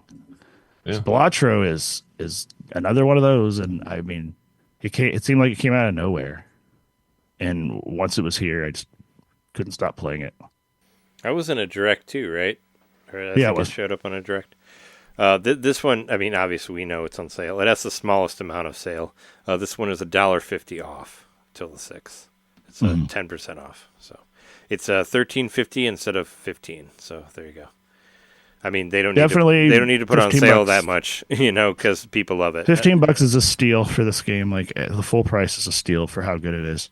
And it won a bunch of stuff at the Game Awards. As little as we cared about it and talked about it. It's at that last episode. I think we talked about the Game Awards for like 5 minutes, really, when we got to it. So, whatever. But yeah, Balatro, however you want to say it.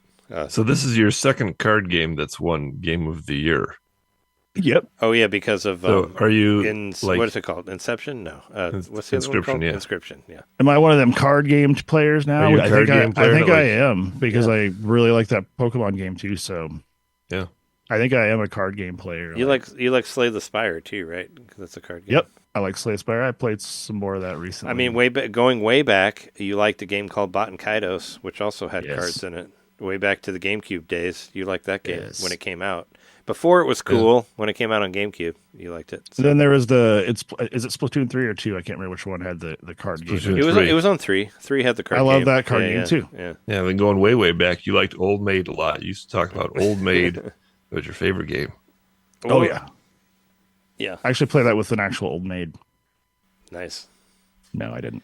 I didn't care about card games until Bait and Kados maybe, but not in any like real way until the last couple of years, to where I'm like, man, something's happening with my brain where I can actually strategize nowadays.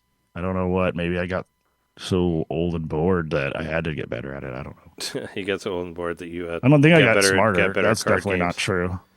I know what John. I know what the hell out of this poor brain. I don't think I got smarter. So anyway, number 1, Balatro. I know John's number 1, but. And we all know what my number 1 is. It's Gimmick 2. Yeah. It's great. I thought it was the Metal Gear Solid collection. Oh, that came out last year. Never mind.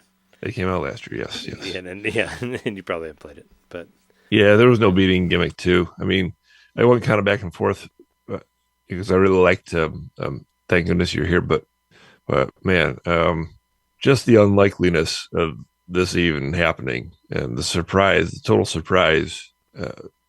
Man, Gimmick 2. They made a sequel to Gimmick, the long lost, never released in the United States masterpiece from the NES, which I came to love over the years. And just that they brought back the original Gimmick, like that was enough for me. I thought, cool, that's all I could have asked for. But then they went ahead and made a sequel.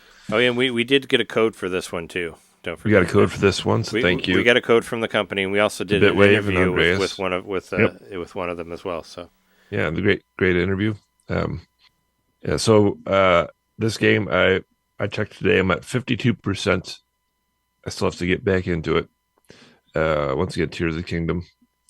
And then I just think it improves upon and modernizes the original in so many different ways. Like, first of all, the original being an NES game, it was notable for being brutally difficult. It was like one of the most punishing NES games, and it was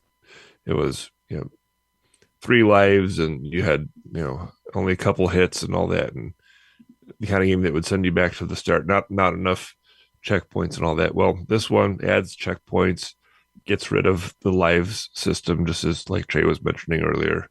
A lot of these games should just get rid of life systems altogether.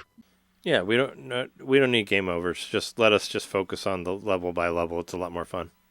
Yeah, and being that this is like a precision platforming puzzle game, you want to just try over and over and over again, and that allows you to do that. So you die and you just start immediately over, not too far back from where you were, and you can hone your skills to get through the certain section that you were stuck on. The platforming element. So for those who aren't in the know, in Gimmick, you throw a star. It's not a straightforward platformer. You throw a star. You have this. You hold B to generate a star above your head that you can throw it, and then it's physics based. So the star will bounce around realistically, and not only that. Not only is the star like a weapon that you can attack enemies with, but it's also a vehicle. So you can jump on the star and ride the star across the level. And you can, hone your skills to get through the certain section that you were stuck on. The platforming element. So for those who aren't in the know, in Gimmick, you throw a star. It's not a straightforward platformer. You throw a star. You have this. You hold B to generate a star above your head that you can throw it, and then it's physics based. So the star will bounce around realistically, and not only that. Not only is the star like a weapon that you can attack enemies with, but it's also a vehicle. So you can jump on the star and ride the star across the level. And again, figuring, your angle and velocity and all that stuff, you can use it to get to different platforms. And it's not just a platformer, it's a puzzle platformer. So you use the star to figure out how to get, from this platform to that platform, and how to throw it to activate, this lever. And there's now one of the new improvements in the game is there's these, I forget what Andreas called them in our interview, but they're star switches. So there's like an empty slot shaped like a star. You have to throw the star into it. I think it was something like that. I think maybe it was yes. I thought it was star switches, but yeah, it was similar. And then it'll have various effects. Like once it's in there, it'll make certain platforms disappear, reappear, or doors open, and all kinds of stuff like that. What a creative game. Every screen of the game is a creative and challenging puzzle. It's not so, hair-pullingly difficult like some of the original Gimmick could be, but you just want to keep at it and keep trying and throw it at a different angle or slightly faster, and you'll figure it out eventually. And when you do, it's just very satisfying. That's, I think, why this sequel is part of the way the sequel is so great. It just, every screen feels like little victories, like stuff you've worked to figure out this screen, and then when you get it, it's just like, yes, I did it. And then on to the next screen, which is another creative, challenging puzzle that you hadn't seen before. Like, it doesn't repeat itself very often. There's so much inventiveness all over throughout the game. I could go on for a long time about this game, but I'll just say it's creative. It's if you like puzzle games, if you like challenging platforming games, this game is for you. There's all kinds of charm throughout it too. There's great music by David Wise. David Wise, none other than David Wise. Yep. Yeah. What a G. Yeah, it's very like ethereal and upbeat and cheerful and whimsical and all kinds of great things. The music just adds a lot of character to it. Everybody should try this game. I feel like it's flown under the radar. I hope it was successful for them, but I feel like this is the kind of game that could and should get awards and should have had some kind of buzz around it as far as awards and game awards and all that stuff.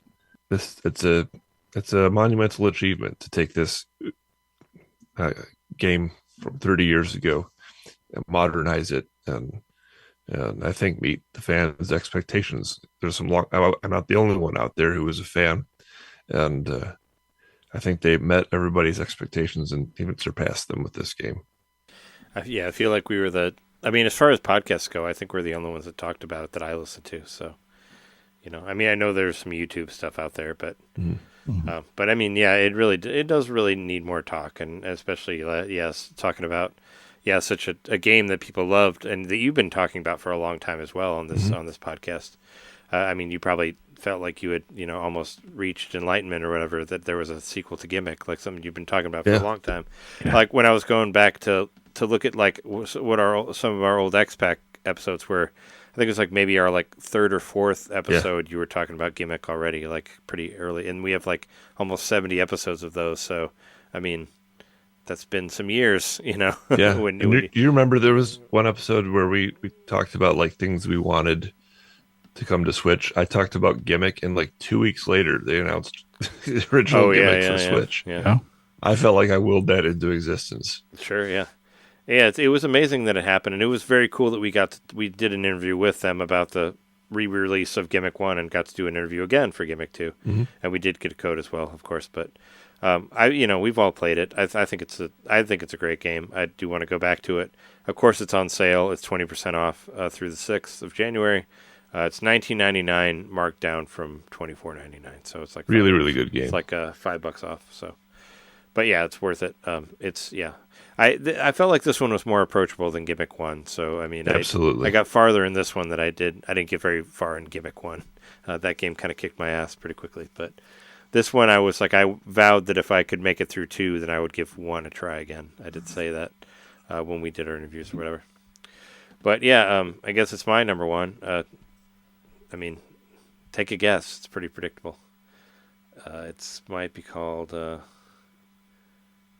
Might have this song somewhere. I don't know if that's one's even recognizable. Anyway, it's Ease 10 Nordics. It's my number one game. Ease 10 Nordics, obviously.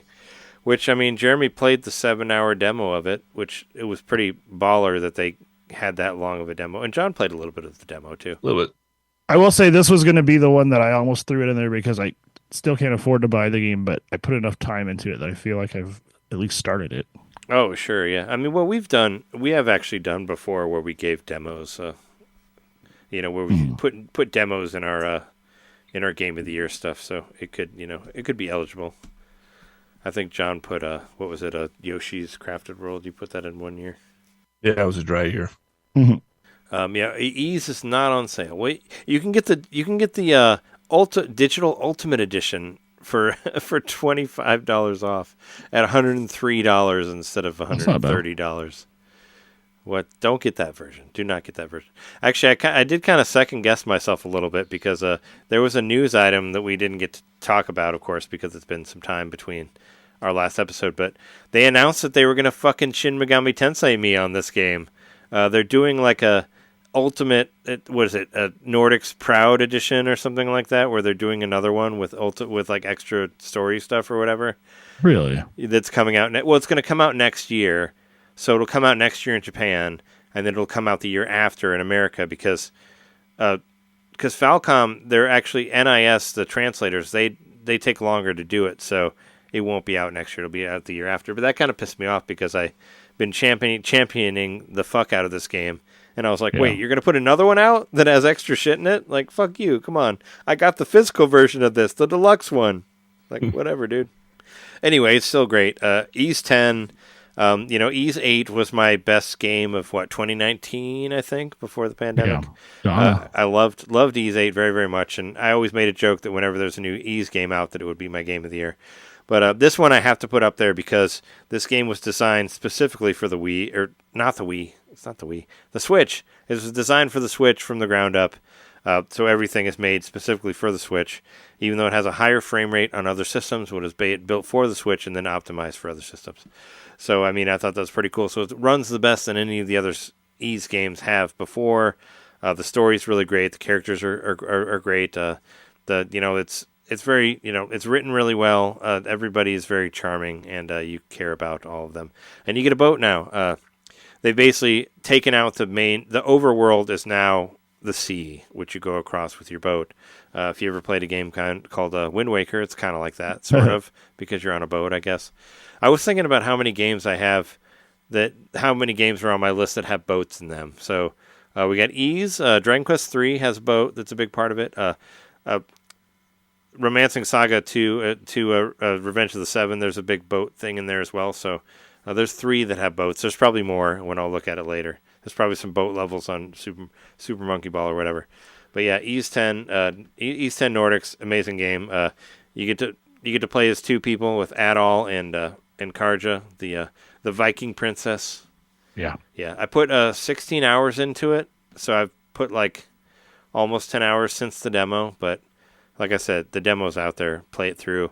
Always has a stellar soundtrack. It's written really well, and I'm still getting more upgrades. I was just playing it the other night, and I'm still finding more shit. Because there's because you get all these different mana things. I want to say spider mana, because you can do you can shoot the spider web and swing from one thing to another, and you got the mana surfboard where you can surf across the ocean with it, and there's also there's the mana sense, where you can see underground treasures and stuff like that. But I just got to the mana slow down time thing where you can stop everything and run through various obstacles and that sort of thing. There's just it keeps blowing me away, all the new things that they added to it. And yeah, it's got a stellar soundtrack, and I love Falcom. Their games are amazing. It was a remake, but Tokyo Xanadu EX Plus was really, really good too. That'd be on my that was a Vita game, but that game was solid as fuck. I really liked it a lot, and I want to go back and play that some more too. But yeah, their games are really, really good. It's a great action RPG game. It's an actual RPG because you upgrade and you get to move your different stuff. But hopefully, I'm sure eventually it'll show up on PS Plus or whatever. I'm surprised it's not on sale because these games go on sale pretty quickly. But Yeah, I'm keeping my eyes peeled because it's on my wish list, both my wish lists. but you'll find it somewhere on sale, and you will play it and you will love it because I've loved the first part of it.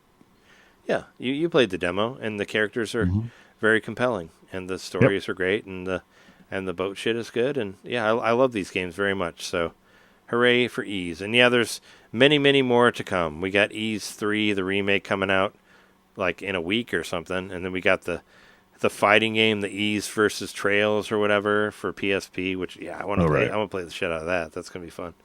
But Falcom, take it easy. Yeah, I mean, I want Falcom to really solve them. Please release Ys 1 and 2 in English so I can play it. Please, because I don't want. Yeah, I would have totally played it. I don't want to play it in Japanese. I want to play it in English. Give us the PC Engine version or whatever. But yeah, there we go. We did our top 10. So you want to look at the tally? You want to see the tally that we have? Let's hear that tally. So there's only a few. There's like only a few that we. Hold on. Let me just remind me. All right. So Jeremy's number 1. Obviously, was Balatro, and I know John. What was your number 2 again, John? I didn't put it on here. My number 2 was Thank Goodness You're Here. Oh, thank goodness! All right. So there's only a few that we have, that are on all the lists. Yeah. Yeah, this is probably the least amount that we've had in common. That's going 3.5 hours. I wonder which year or which number our Game of the Year episode this is that we've done. It's either our 8th or 9th, right? Oh, Game of the Year? Well, I mean, we did Game of the Year. We did Game of the Year 2016 one, but we didn't do like top 10. I think we started doing top 10 when the Switch launched. Okay. Because we had Wedgeworth on for that first one. Be interesting to maybe for next pick, look at all the top games for each year and try to do a ranking of those. Maybe ultimate ranking. Ultimate ranking, yeah. Maybe after Switch 2 comes out, close the system out with the ultimate ranking. Yeah, put that. I like it. Put that on the docket or whatever, or put it in the Slack so we can think about it later when we're not recording. But so I put the ones that we had actually in common. So obviously, the ones that are number 1s for all of us will all have 10s. So I think. All right, so NintenDomain's Game of the Year is Legend of Zelda: Echoes of Wisdom. Wow. Of course it is. All right. Because it has the highest. It has 16 points because it's on all of our lists. Even though it was like in the middle of all of our lists, it's still number 1. Well, when it's on all of our lists, it ends up being number 1. That's kind of how it works. Because we all cared about it. That's the way that the point system works that we have here. Because it was in the middle. It was 5th for Jeremy and I, so that's 6 points each. So that's 11. Plus John having 3, so that puts it at. Wait, how did it get to 16? I don't know. Anyway, it's still higher than everything else, I think. Yeah, mine's at 6 points. No, yeah. So it's 12 points. Yeah, 12 points plus 4. I don't know. Yeah, no, wait. 12 plus 4 is 16. I was right the first time. Yeah, it has 16 points. So Echoes of Wisdom has 16 points. Coming in at number 2 is Super Monkey Ball Banana Mania with 11 points. Nice. And then it's all of our firsts after that, of course, because they all have 10 points. That's Balatro, Gimmick 2, and Ys 10 with 10 points. And then, all of our number 2s tied, Peglin, Thank Goodness, and Dragon Quest III, HD2D. And, tying with all of those for our number 3s is Nintendo World Championships with 8 points. So that was the only one. The only ones that we had on multiple lists was Super Monkey Ball, Nintendo World Championships, and Echoes of Wisdom. So Echoes of Wisdom still made number 1. I didn't think that it would, but, I mean, if Jeremy would have put Super Monkey Ball higher, then maybe we would have got there. But whatever, it's fine. Echoes of Wisdom still pretty impressive. Echoes of Wisdom was a fun-ass game. I had a really good time playing it. Yeah. Jess and I really enjoyed playing it, and it was fun. It's very cute, and I was going to say it's kind of a, it's not necessarily too hard, but that last boss was a pain in the ass. I mean, I agree. I didn't have maybe if I had the Lionel, it would be a little bit easier, but I felt like it was really long. But I do want to end this just because I finally found it. I do want to end it with a comment that we got from one of our major patrons, Hutch, thank you so much for supporting the show and all that. Yeah. I just found this is a comment to our Patreon episode that we just recorded a couple days ago. It'll be out. I'll probably put a portion of it on the free feed so people can hear it. We are doing our 12 days of shipments, which we talked about at the very beginning of this episode. But I just read through it a couple times, and it was a great comment. And I just want to end with it here. So anyway, Hutch says, my wife's car was broken into yesterday morning with debit and credit card taken. I'm like, that sucks. I'm sorry. I mean, no, that's awful. My car's been broken into a couple times. Over when I used to live in Wicker Park, I got robbed a couple times, and that always sucks to see all your shit gone through. Luckily, the first thing these criminals did was order DoorDash with our credit card, so now the cops know right where to find them. Or where to go to get them. Yeah, pretty stupid oh my idea. gosh. All this crime's got me working up an appetite. So that's the downer. But the next part is I needed a pick-me-up, and this X-Pack had me laughing out loud multiple times. And just to show what brilliant influencers you are, I picked up Perfect Knife and Mike Dies with gold points. I will not capitalize. I will not be objecting myself to all 12 from the shipments list. But Happy New Year and Game On as always. So thank you so much. Split them out over 6 years, 2 games a year. Yeah. So thank you so much for continuing listening to the podcast and supporting us on Patreon. Absolutely. Hutch, I'm glad we could make you laugh. That was a fun episode. I really liked that. Yeah, I didn't want to not mention that. But yeah, we've this is a super mega sized episode as I figured it would be, and we started kind of late, but whatever. But anyway, Happy New Year, everyone. Happy holidays. Check out all those games. Like I said, they're all on sale. So most of them. So check them out. And, you can find us on, go to youtube.com/NintenDomain podcast. What was it last week? Shake and I played AEW Fight Forever, and we got like 400 views. Nice. I guess people were itching for AEW Fight Forever. So we got a shit ton of views on there. So you can go watch us play it and whatever, talk about it. And it's on Max now too. Maybe people care more because of course, now I have to mention that AEW's on Max. But if you have Max, they have all of the Dynamites from 2019 and all of the pay-per-views from 2019 and all of the Dynamites and Collisions from 2024. So you can watch all of those, and there's a lot of wrestling on there. And for free, you can actually watch. They have like 20 hours of YouTube stuff where you can watch all the best of AEW from 2024 as well if you want to watch it for free. But it's pretty cool. But yeah, I'm going to try to get that to work because it was playing in Spanish earlier and I couldn't figure out how to fix it. But whatever. Yeah.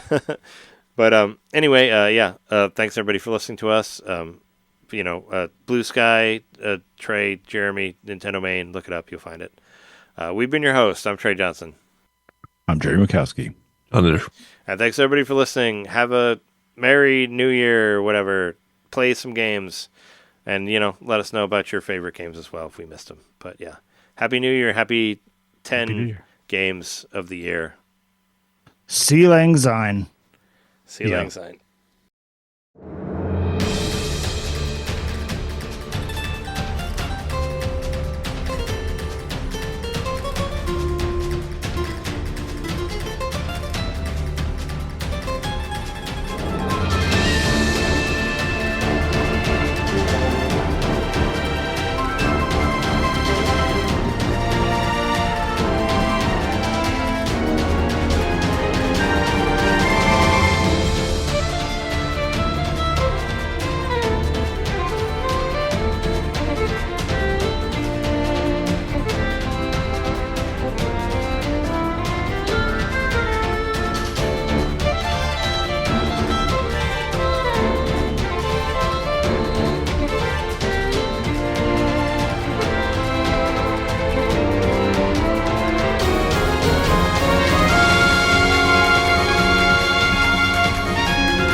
Also, I wanted to open up all those games so I could just get rid of all those shitty ones on my main screen, and I don't have to see them anymore. I can just push them out. That's fair. I do need to. I need to do the same. When you open your Switch and you're like, oh, look at all these good games you got on here. You don't want to see Ayotl is dry or whatever the fuck this these stupid games. Axolotl is dry. Yeah, Axolotl. Poor Axolotl. Just wanted to be wet. They need to be moist. They're amphibious.